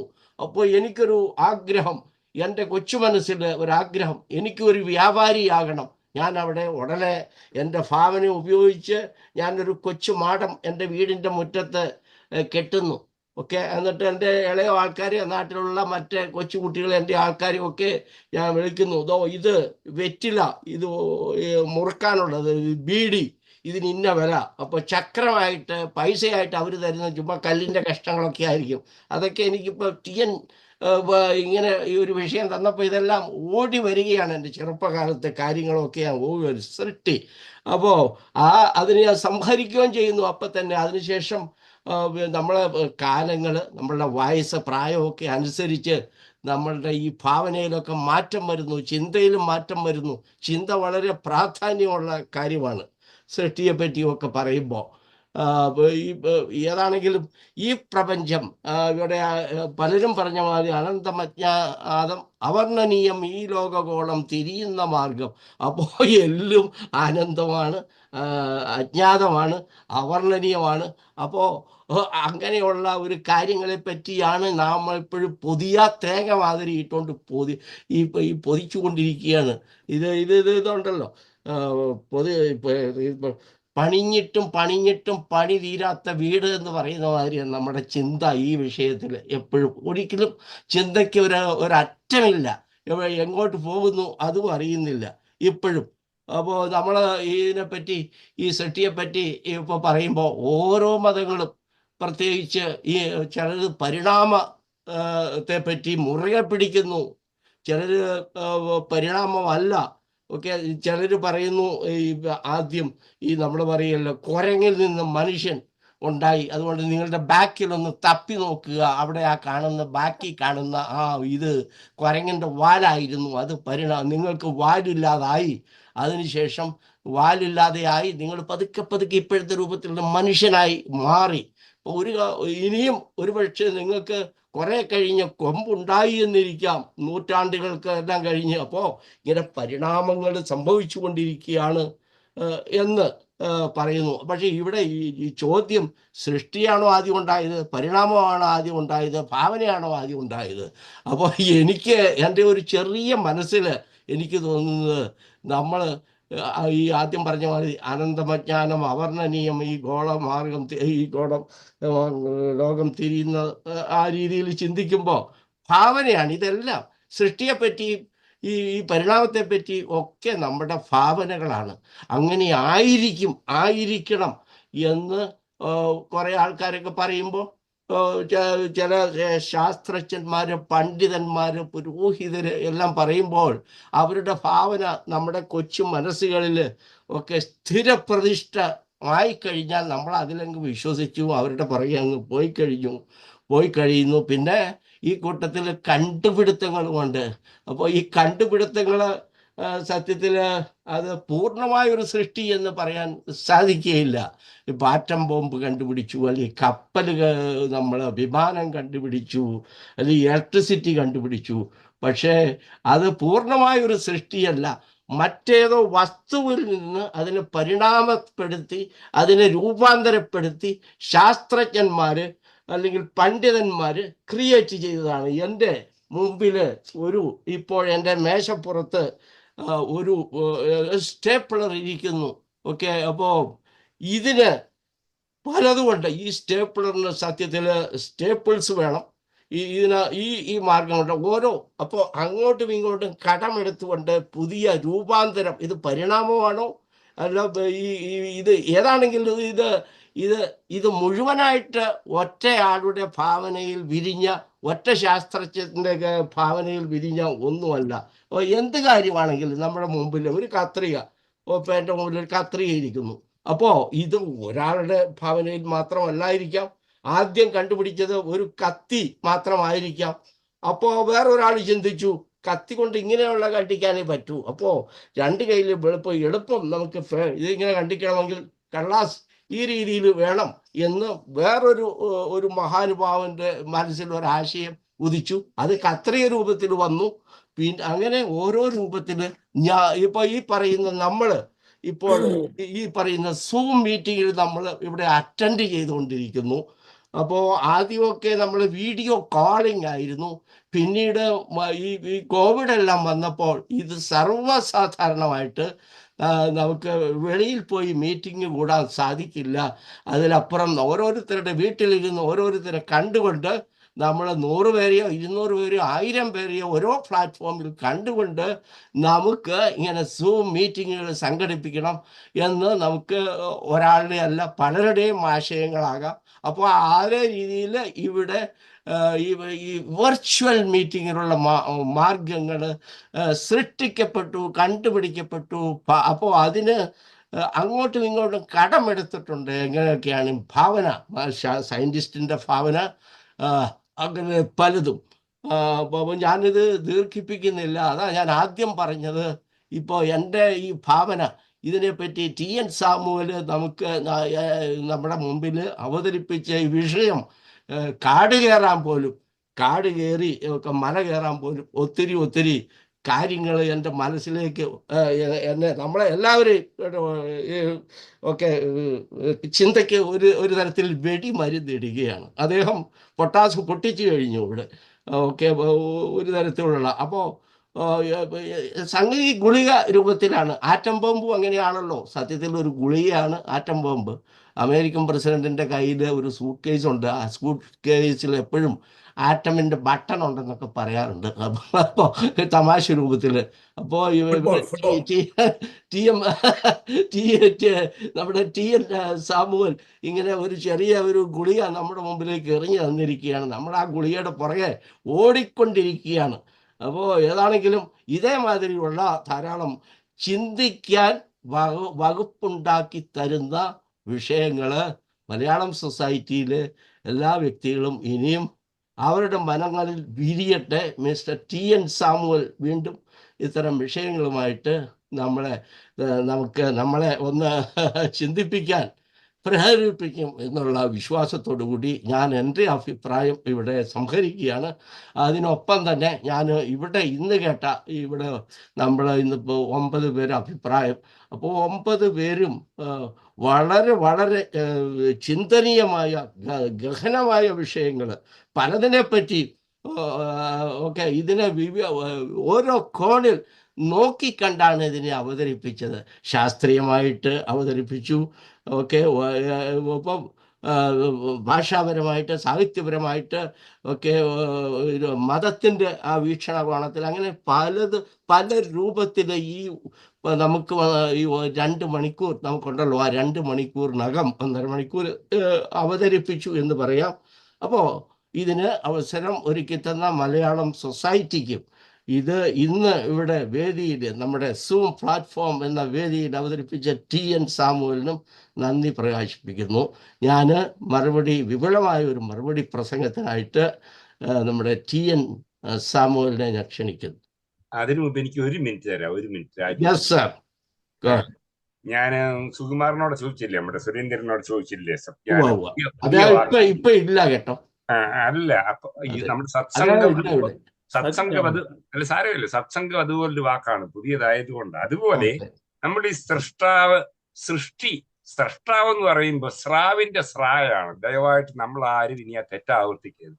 സ്രഷ്ടാവ് എന്ന് പറയുമ്പോൾ സ്രാവിന്റെ സ്രാവാണ്. ലൈക്ക് അനുഗ്രഹം ആണ് ആണ് ആണ് അതാണ് ശരി. സൃഷ്ടി, അല്ലാതെ ആരാ തെറ്റെടുത്ത് അതിന്റെ അടിയില് ഇങ്ങനെ എഴുതുമ്പോ ഇങ്ങനെ ഒരു കുനിപ്പടിയില് സൃഷ്ടാവ്. ഉദാഹരണം അനുഗ്രഹം. പക്ഷെ അനുഗ്രഹീരെന്ന് പറയുമ്പോ നമ്മുടെ ഗ്രഹത്തിന്റെ അതിപ്പോ എഴുതിയപ്പോ വന്നതായിരിക്കും. അങ്ങനെ നമുക്കത് കൃത്യമായിട്ട് ചാറ്റ് ബോക്സിൽ എഴുതാൻ പറ്റും കേട്ടോ. ഒരു കാര്യം AC ജോർജ് പറഞ്ഞ സംഹാരത്തിന്റെ ഉപമ എനിക്ക് അതൊരു പുതിയതാണെന്ന് തോന്നുന്നു. ഭഗവാൻ ഇഷ്ടപ്പെടുന്നില്ല, സൃഷ്ടി ശരിയായില്ല, അത് ഉടച്ചിട്ട് പുതിയ ഉണ്ടാക്കുന്നു എന്ന് പറയാൻ എനിക്ക് വളരെ ഇഷ്ടപ്പെട്ടു. അത് വിപരീത. Now give it up to Mr. Samuel.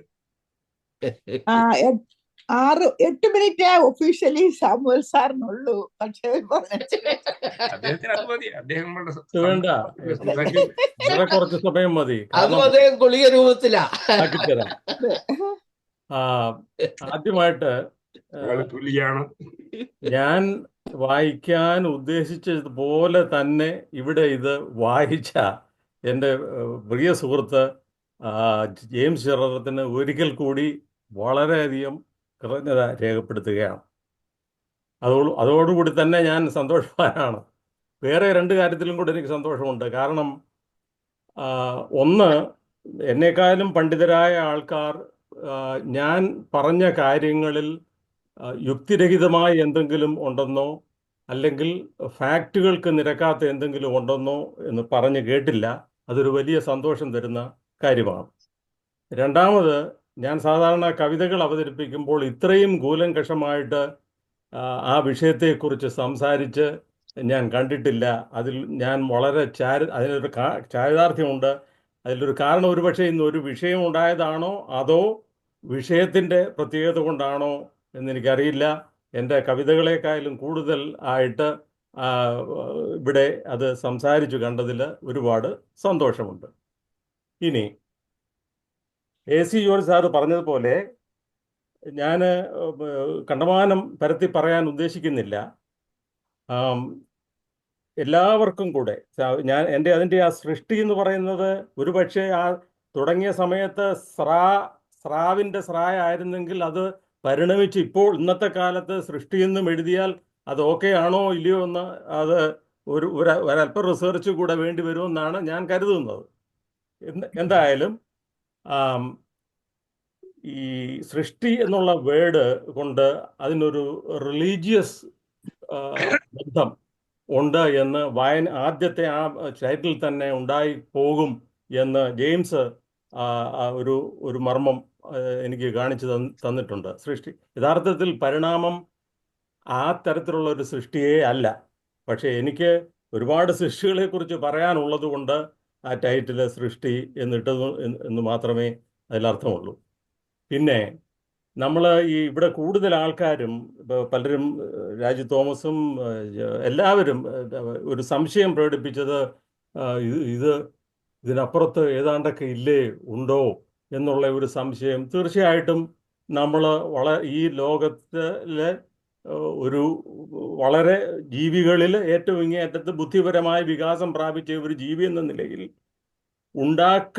മനുഷ്യൻ്റെ ബുദ്ധി കൊണ്ട് അവൻ ഉണ്ടാക്കൽ തുടങ്ങിയ കാലത്താണ് ഇതിനൊരു ഇതാരാണ് ഇതിൻ്റെ പിന്നിൽ എന്ന് ചിന്തിക്കാൻ തുടങ്ങിയത് തന്നെ. അതിനു മുമ്പ് ഇതാരാണ് ഇതുണ്ടാക്കിയതെന്നുള്ള ചിന്ത പോലും മനുഷ്യനിൽ ഉണ്ടായിരുന്നില്ല. ആന്ത്രോപോളജി പഠിക്കുമ്പോൾ നമുക്കറിയാം, നമ്മൾ ഏതെങ്കിലും ഒരു ഉപകരണമോ എന്തെങ്കിലും നാച്ചുറലി നമ്മൾ തന്നെ ഉണ്ടാക്കുന്ന സമയത്താണ് മറ്റൊരു സാധനം കണ്ടിട്ട്, ഒരു വൃക്ഷം കണ്ടിട്ട്, ഒരു പർവ്വതം കണ്ടിട്ട്, ഒരു സമുദ്രം കണ്ടിട്ട് ഇത് ഉണ്ടാക്കിയതായിരിക്കുമല്ലോ, കാരണം ഞാനിതൊരു സാധനം ഉണ്ടാക്കിയല്ലോ എന്നുള്ള രീതിയിലുള്ള ചിന്തകൾ ഡെവലപ്പ് ചെയ്താണ് മനുഷ്യൻ്റെ ഭാവനയിൽ തന്നെയാണ് ഈ സൃഷ്ടാവിനെ നാം പ്രതിഷ്ഠിച്ചിട്ടുള്ളത്. നമ്മൾ എന്താ പറയുക, നമ്മളെല്ലാം ഒരു 50, 60, 70, 80 വയസ്സുകളിലൊക്കെ ഇരിക്കുന്നവർ കംഫർട്ട് സോണുകളിലാണ് ഇപ്പോൾ ഇരിക്കുന്നത്, നമ്മുടെ വിശ്വാസം സംബന്ധിച്ച് ഇരിക്കുന്നത്. അതുകൊണ്ട് അതിനെ ഒരു ഇളക്കി പ്രതിഷ്ഠിക്കാനുള്ള ഒരു ശ്രമവും ഞാൻ നടത്തുന്നില്ല. എങ്കിലും വളരെ പ്രത്യക്ഷമായിട്ട് ഞാനൊരു ഉദാഹരണം ഈ ഗുളിക രൂപത്തിൽ നിന്ന് AC ജോർജ് സാർ പറഞ്ഞ പോലെ ഒരു ചെറിയ 3 ഉദാഹരണങ്ങൾ ഞാൻ പറയാം. നമ്മുടെ വളരെ അടുത്ത് നമുക്ക് പരിചയമുള്ള 3 കാര്യങ്ങൾ ശ്രദ്ധിക്കുക. ആദിയിൽ വചനമുണ്ടായിരുന്നു. നമുക്ക് എന്തെങ്കിലും ഒരു സംശയം അതിനകത്തുണ്ടോ? ക്രിസ്തീയ വിശ്വാസികൾക്ക് അതിലൊരു സംശയമേ ഇല്ല. എത്ര കംഫർട്ടബിൾ ആണത്. ആദിയിൽ വചനം ഉണ്ടായിരുന്നു. എന്നാൽ ഞാൻ പറയുകയാണ്, ഈ പ്രപഞ്ചം ഉണ്ടായിരുന്നു എന്ന് പറയുമ്പോൾ നാം അതിൽ ഒതുങ്ങാൻ തയ്യാറല്ല. അപ്പോൾ ഈ പ്രപഞ്ചം എങ്ങനെ ഉണ്ടായി എന്നൊരു ചോദ്യം അവിടെ വരുന്നു. എന്നാൽ ആദിയിൽ വചനമുണ്ടായിരുന്നു എന്ന് പറഞ്ഞപ്പോൾ പിന്നെ അവിടെ ഒരു ചോദ്യമില്ല. സെയിം തിങ് ഹിന്ദുയിസം നിങ്ങൾ നോക്കൂ, നിർഗുണ പരബ്രഹ്മം അല്ലെങ്കിൽ ആദിപരാശക്തി. ഈ പ്രപഞ്ചം ഉണ്ടായിരുന്നതാണ്, ഇതിൻ്റെ ഒരു ക്രിയേറ്റർ ആവശ്യമില്ല എന്ന് നാം പറഞ്ഞാൽ സമ്മതിക്കുകയില്ല. ഇതിൻ്റെ ഒരു ക്രിയേറ്റർ ആവശ്യമുണ്ട്. അതാരാണ്? അത് ആദിപരാശക്തി അല്ലെങ്കിൽ നിർഗുണ പരബ്രഹ്മം. എന്നാൽ അതെങ്ങനെ ഉണ്ടായി? ആ ചോദ്യം യുക്തിരഹിതമാണ് എന്ന് നമ്മൾ പറയും. ഇത് നമ്മൾ ഇസ്ലാമുകളോട് ചോദിച്ചു കഴിഞ്ഞാലും ഏത് മതവിശ്വാസികളോട് ചോദിച്ചു കഴിഞ്ഞാലും ഒരു സ്റ്റെപ്പും കൂടെ അപ്പുറത്തോട്ട് ചെന്നാണ് നമ്മൾ അവിടെ നിർത്തുന്നത്. എന്നാൽ കൺവീനിയൻ്റ് ആയിട്ട് നമുക്ക് ഇപ്പുറത്തെ സ്റ്റെപ്പിൽ ഇത് നിർത്താൻ സാധിക്കും. നിങ്ങൾക്ക് മനസ്സിലായി കാണുമെന്ന് വിശ്വസിക്കുന്നു. ഞാനത് കൂടുതൽ മുന്നോട്ട് പോകുന്നില്ല. നമ്മൾ പിന്നെ ഞാൻ ആദ്യത്തേതിൽ പറഞ്ഞ പോലെ ആദ്യത്തെ സെൻറ്റൻസ് നിങ്ങൾ ശ്രദ്ധിച്ച് നോക്കൂ. അജ്ഞതയുടെയും വെളിപാടിൻ്റെയും തത്വചിന്തയുടെയും കാലങ്ങളെ അതിജീവിച്ചു. ഓരോ കാലഘട്ടങ്ങളിൽ വിജ്ഞാനത്തിൻ്റെ കുറവുകൾ നാം അവിടെ കാണുന്നു. കുറച്ചറിവ്, തീരെ അറിവില്ലാത്ത ഒരവസ്ഥ, കുറച്ചറിവ്, അതിൽ നിന്ന് കൂടുതൽ അറിവ്, അതിൽ നിന്ന് കൂടുതൽ അറിവ്, ഇങ്ങനെ വികസിച്ചു പോകുന്നതാണ് നമ്മുടെ അറിവിൻ്റെ മണ്ഡലം. അതുകൊണ്ട് ഈ പ്രപഞ്ചത്തെപ്പറ്റിയും ഈ പ്രപഞ്ച വിജ്ഞാനത്തെപ്പറ്റിയും ഉള്ള അറിവ് ഒരിക്കലും റിജിഡായിട്ട് നിൽക്കുന്നില്ല. അത് വികസിച്ചുകൊണ്ടേ അറിഞ്ഞുകൊണ്ടേ പോകും. അതുകൊണ്ട് നാം നമ്മുടെ കംഫർട്ട് സോണിൽ നിന്നുകൊണ്ട് മാത്രം ചിന്തിക്കാതെ ഇത് വീണ്ടും വീണ്ടും പുതിയ പുതിയ അറിവുകളെ തേടി മുന്നോട്ട് പോവുക തന്നെ വേണമെന്നാണ് എൻ്റെ ഒരു. ഞാൻ എൻ്റെ ഒരു കവിതയിൽ മലയാളം സൊസൈറ്റിയിൽ തന്നെ ഞാൻ അവതരിപ്പിച്ചിട്ടുണ്ട്. പുത്തനറിവിൻ്റെ പൂരങ്ങൾ കണ്ടിട്ട് ചിത്തത്തിൻ വാതിൽ തുറന്നു വച്ചു. പുത്തനറിവിൻ്റെ പൂരങ്ങൾ കണ്ടിട്ട് ചിത്തത്തിൻ വാതിൽ തുറന്നു വെച്ചു. കത്തിക്കയറുന്ന ബോധത്തെ ഞാനൊന്നു വൃത്തിയായി ഉള്ളിലൊതുക്കി വെച്ചു. കത്തിക്കയറുന്ന ബോധത്തെ ഞാനൊന്നു വൃത്തിയായി ഉള്ളിലടുക്കി വെച്ചു. അപ്പോഴാണ് നമുക്കൊരുപാട് കാര്യങ്ങൾ അറിയാൻ സാധിക്കുന്നത്. എൻ്റെ ഈ കവിത രണ്ടാമതൊന്ന് വായിച്ച് അതിനെക്കുറിച്ച് പറയാനായിട്ട് ആരും തയ്യാറായിരുന്നില്ല ആ കാലത്ത്. കാരണം കവിത കൊള്ളാം, അല്ലെങ്കിൽ ഇന്ന വിമർശനമുണ്ട് എന്നൊക്കെ പറഞ്ഞ് നമ്മൾ സമയമില്ലാത്തതുകൊണ്ടായിരിക്കാം പെട്ടെന്ന് കഴിഞ്ഞ് നമ്മളങ്ങ് പോകും. പക്ഷേ എൻ്റെ കവിതകളിലും ഞാൻ നിങ്ങളുടെ മുന്നിൽ അവതരിപ്പിക്കണമെന്ന് ആഗ്രഹിക്കുന്ന അതെല്ലാത്തിലും ഈ ഒരു ആശയം അടങ്ങിയിരിപ്പുണ്ട്. അതാണ് എൻ്റെ യഥാർത്ഥത്തിൽ ഒരു ഫണ്ടമെൻ്റലായിട്ടുള്ള എൻ്റെ ഒരു സ്റ്റാൻഡും. നാം ഒന്നും മുറുകെ പിടിക്കേണ്ട കാര്യമില്ല. ഒരു കാലത്ത് കാളവണ്ടി വളരെ നല്ല ട്രാൻസ്പോർട്ടേഷൻ മോഡായിരുന്നു. എന്നാൽ നമ്മൾ കാർഗോ പ്ലെയിനും കാർഗോ ഷിപ്പും ഉണ്ടാക്കുന്ന കാലത്ത് നാം വീണ്ടും കാളവണ്ടിയെ അനുഗമിക്കേണ്ട കാര്യമില്ല. ഇതിൽ കൂടുതൽ എനിക്ക് പറയാനില്ല. ഞാൻ ഇനി മറ്റൊരവസരത്തിൽ പറഞ്ഞുകൊള്ളാം. എല്ലാവരുടെയും സഹകരണത്തിന് ഒത്തിരി നന്ദി, സന്തോഷം. മലയാളം സൊസൈറ്റിക്ക് വീണ്ടും എൻ്റെ നന്ദിയും നമസ്കാരം. Thank thank you TN. Samuel. എന്നോട് ഇവിടെ രാജു തോമസ് ഒരു മിനിറ്റ് ചോദിച്ചിട്ടുണ്ട്. രാജു തോമസിൻ്റെ അതിനുശേഷം back to George Mannikkarottu or G Puthenkurish to the administration. കേട്ടോ രാജു തോമസ്? Yes sir. ഇല്ല, ഞാൻ ചോദിച്ചു കഴിഞ്ഞു.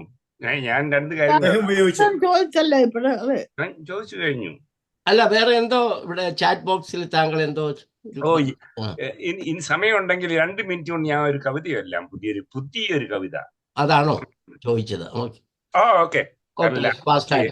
ലാനയുടെ സാഹിത്യോത്സവത്തിന് ഇഷ്ടം പോലെ കവികളുണ്ടായിരുന്നു. അപ്പൊ അന്നേരം ഞാൻ തീരുമാനിച്ചു കവിതയല്ലണ്ട, നന്ദി പ്രകാശനം എനിക്കായിരുന്നു ഉണ്ടായിരുന്നത്. അതുകൊണ്ട് ഞാൻ നേരത്തെ നന്ദി പ്രകാശന കവിത ചെയ്തു. അത് ഞാൻ 10 വരിയേ ഉള്ളൂ. കേകയിലാണ്. എവിടെയാണ്? പുതിയ രീതിയാണ് നന്ദി പ്രകാശനം. അത് കൃതജ്ഞതാ പ്രകടനമായി പോയി. വേദിയിൽ 10 വരിയേ ഉള്ളൂ. വേദിയിൽ സദസ്സിലും പുഞ്ചിരിച്ചിരിക്കുന്ന സാഹിതി സുഹൃത്തുക്കൾ കേൾക്കുകൻ വാക്കിൽ നന്ദി. അതൊക്കെ കേൾക്കാം. വേദിയിൽ സദസ്സിലും പുഞ്ചിരിച്ചിരിക്കുന്ന സാഹിതി. ഞാൻ നന്ദി ഇല്ലേ കേട്ടോ, കവിത സെഷനില്ലേ? കേൾക്കുകൻ ഞാൻ നേരത്തെ പ്രിപ്പയർ ചെയ്ത ഏകപത്നി വൃതർ പോൽ കവിത മാത്രം മതി പാലയ്ക്കും ജേസി. ആ 2 പേര് കവിത മാത്രമേ എഴുതൂ, നമ്മുടെ ഏകപത്നി വൃതർ പോലെ. പക്ഷേ അത് എഴുതി ഇത് എഴുതി അവസാനം കവിത എഴുതുന്നവരെ കൂടുതൽ പേര്. എത്ര പേരാ വരുന്നേ ഇങ്ങോട്ടാ? ഏകപത്നി വൃതർ പോൽ കവിത മാത്രം മതി പാലയ്ക്കും ജേഴ്സി ജയിക്കും. എങ്കിലോ എഴുത്തേറി കവച്ചു കവിയത്തിലും ലസിക്കും ലാനക്കാരെ. എങ്കിലും നന്ദി പ്രകാശനമാണ് കവിതയില്ല. എങ്കിലും എഴുത്തേറി കവച്ചു കാവ്യത്തിലും ലസിക്കും ലാനക്കാരെ. കാവ്യഭാവന ഇഞ്ഞു വിടർന്നു വിലസിയില്ലേ. കവ്യഭാവന ഇഞ്ഞു വിടർന്നു. സിമ്പിൾ കേൾക്കാം. വിടർന്നു വിലസി. വ്യത്യസ്ത വിഷയങ്ങൾ, ഉചിത സന്ദർഭങ്ങൾ രസമായിരുന്നെന്നു സമ്മതിക്കുക തന്നെ. കവിതകളാ 1 മണിക്കൂറിനകം. അഭിനന്ദിക്കാം നമുക്കന്യോന്യമിതെപ്പറ്റി. അഭിനന്ദിക്കാം നമുക്കന്യോന്യമിതെപ്പറ്റി. നന്ദി ഇങ്ങനെ ചൊന്നു നിർത്തുന്നേൻ വിധേയനായി. നന്ദി ഇങ്ങനെ ചൊന്നു നിർത്തുന്നേൻ വിനീതനായി. 10 വരിയുള്ളൂ. നന്ദിയാ.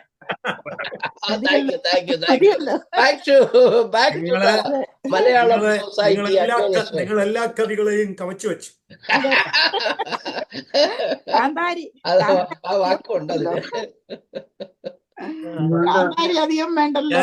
ഞാനൊരു കാര്യം പറഞ്ഞോട്ടെ. ഇപ്പൊ ഞാൻ എൻ്റെ ബൈപ്പാസ് സർജറി കഴിഞ്ഞപ്പോൾ അവര് 5 മണിക്കൂർ എൻ്റെ ഹൃദയം നിർത്തിവെച്ചു. അതായത് ഐ വാസ് ഡെഡ്. Yeah. അപ്പൊ അതിനു മുമ്പ് ഞാൻ ഉപയോഗിച്ചിട്ടുണ്ട്. നമ്മുടെ ജീവിതം എന്ന് പറയുന്നത് രണ്ട് ഇരുട്ടിന്റെ, രണ്ട് ഡാർക്കൻസിന്റെ ഇടയ്ക്കുള്ള ഒരു സ്പാർക്ക് മാത്രമാണ്. കാര്യം ഞാൻ ടി എൻ സാമുവലിനോട് സംസാരിച്ചു ഇതിനെക്കുറിച്ച്. അതായത് നമ്മൾ എവിടുന്നാ വന്നെന്ന് ഇവിടെ ഇരിക്കുന്ന ആർക്കെങ്കിലും അറിയാം? ഇല്ല. എവിടേക്കാ പോകുന്നെന്ന് പറഞ്ഞുകൂടാ. ഇല്ല.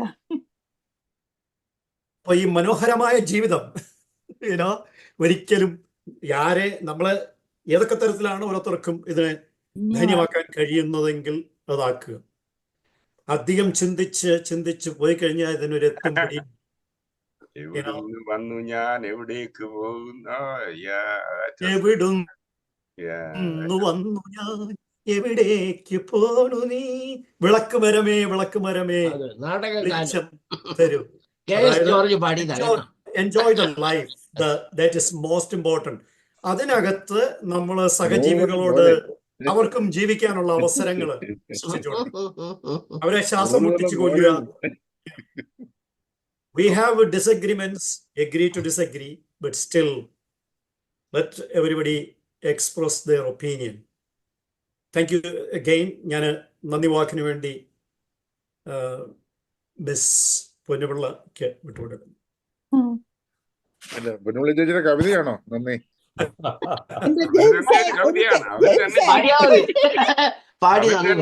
അവര് തന്നെ ജീവിക്കുന്ന ഒരു കവിതയാണ്. എല്ലാം തികഞ്ഞൊരു വസ്തു പോലും തണ്ടാരിമാതൻ നിർമ്മിച്ചതില്ല. എനിക്ക് അതേ ഉള്ളൂ കേട്ടോ. നിങ്ങളൊക്കെ എല്ലാം കൂടെ തന്നിരുന്നെങ്കിൽ ഞാൻ നിങ്ങളുടെ കൂടെ കാണത്തില്ലായിരുന്നല്ലോ. അപ്പൊ കുമാർ രാജൻ അല്ലല്ലോ. ആരുടെ അത്? എനിക്ക് അറിഞ്ഞൂടാ. ബാക്കി ഏതാണ്ടൊക്കെ എല്ലാം അത് കേട്ടിട്ടുണ്ട് ഞാൻ. പക്ഷെ ഏറെക്കുറെയൊക്കെ ഞാൻ തട്ടിപ്പിടിച്ച് നിൽക്കും. പക്ഷെ കവിത എഴുതാന് അതും കൂടെ കിട്ടിയിരുന്നെങ്കിൽ പിന്നെ നിങ്ങളൂടെ ഞാൻ കാണത്തില്ലായിരുന്നു.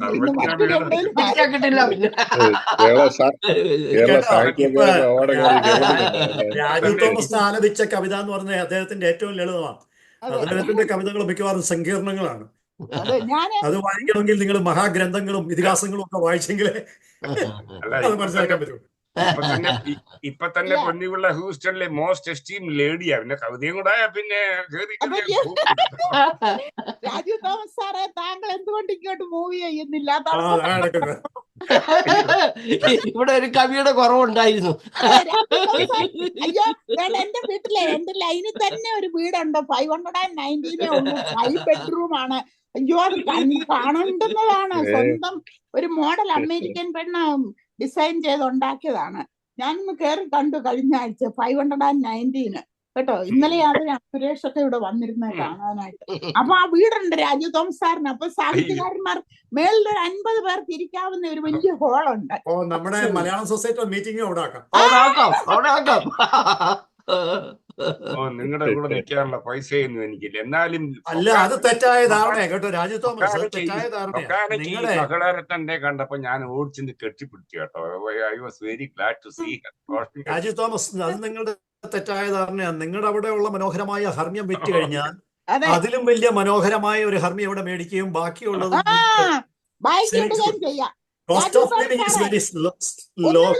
എനിക്കിവിടെ മേടിക്കാവുന്നതിലാണോ പിന്നീട്? അപ്പൊ അതൊന്നും കാര്യം ഇങ്ങോട്ട് പോകുന്ന നിങ്ങൾ ആരും ഞാനായിരിക്കും. അതുകൂടെ നോ കമ്പാരിസൺ. നന്ദി പറയാം.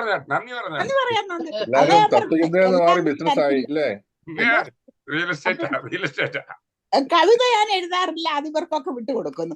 ഏതായാലും ഇന്നിവിടെ കൂടിയിരിക്കുന്ന എല്ലാവർക്കും ഓരോരുത്തരുടെയും പേരൊന്നും ഞാൻ പറയണ്ടല്ലോ. പ്രസിഡന്റ് സാറ്, സെക്രട്ടറിയെ, നമ്മുടെ സെക്രട്ടറിയെ കണ്ടതിൽ ഇന്ന് ഈ ഇടയ്ക്ക് വർത്താനം പറയാൻ എനിക്ക് അദ്ദേഹത്തോട് അല്പം പേടിയായിരുന്നു. കാര്യം ശ്വാസം മുട്ടൽ വല്ലതും കാണുമോ? അതെ,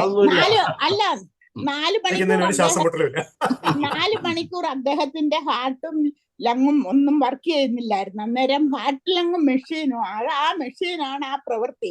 ഞാൻ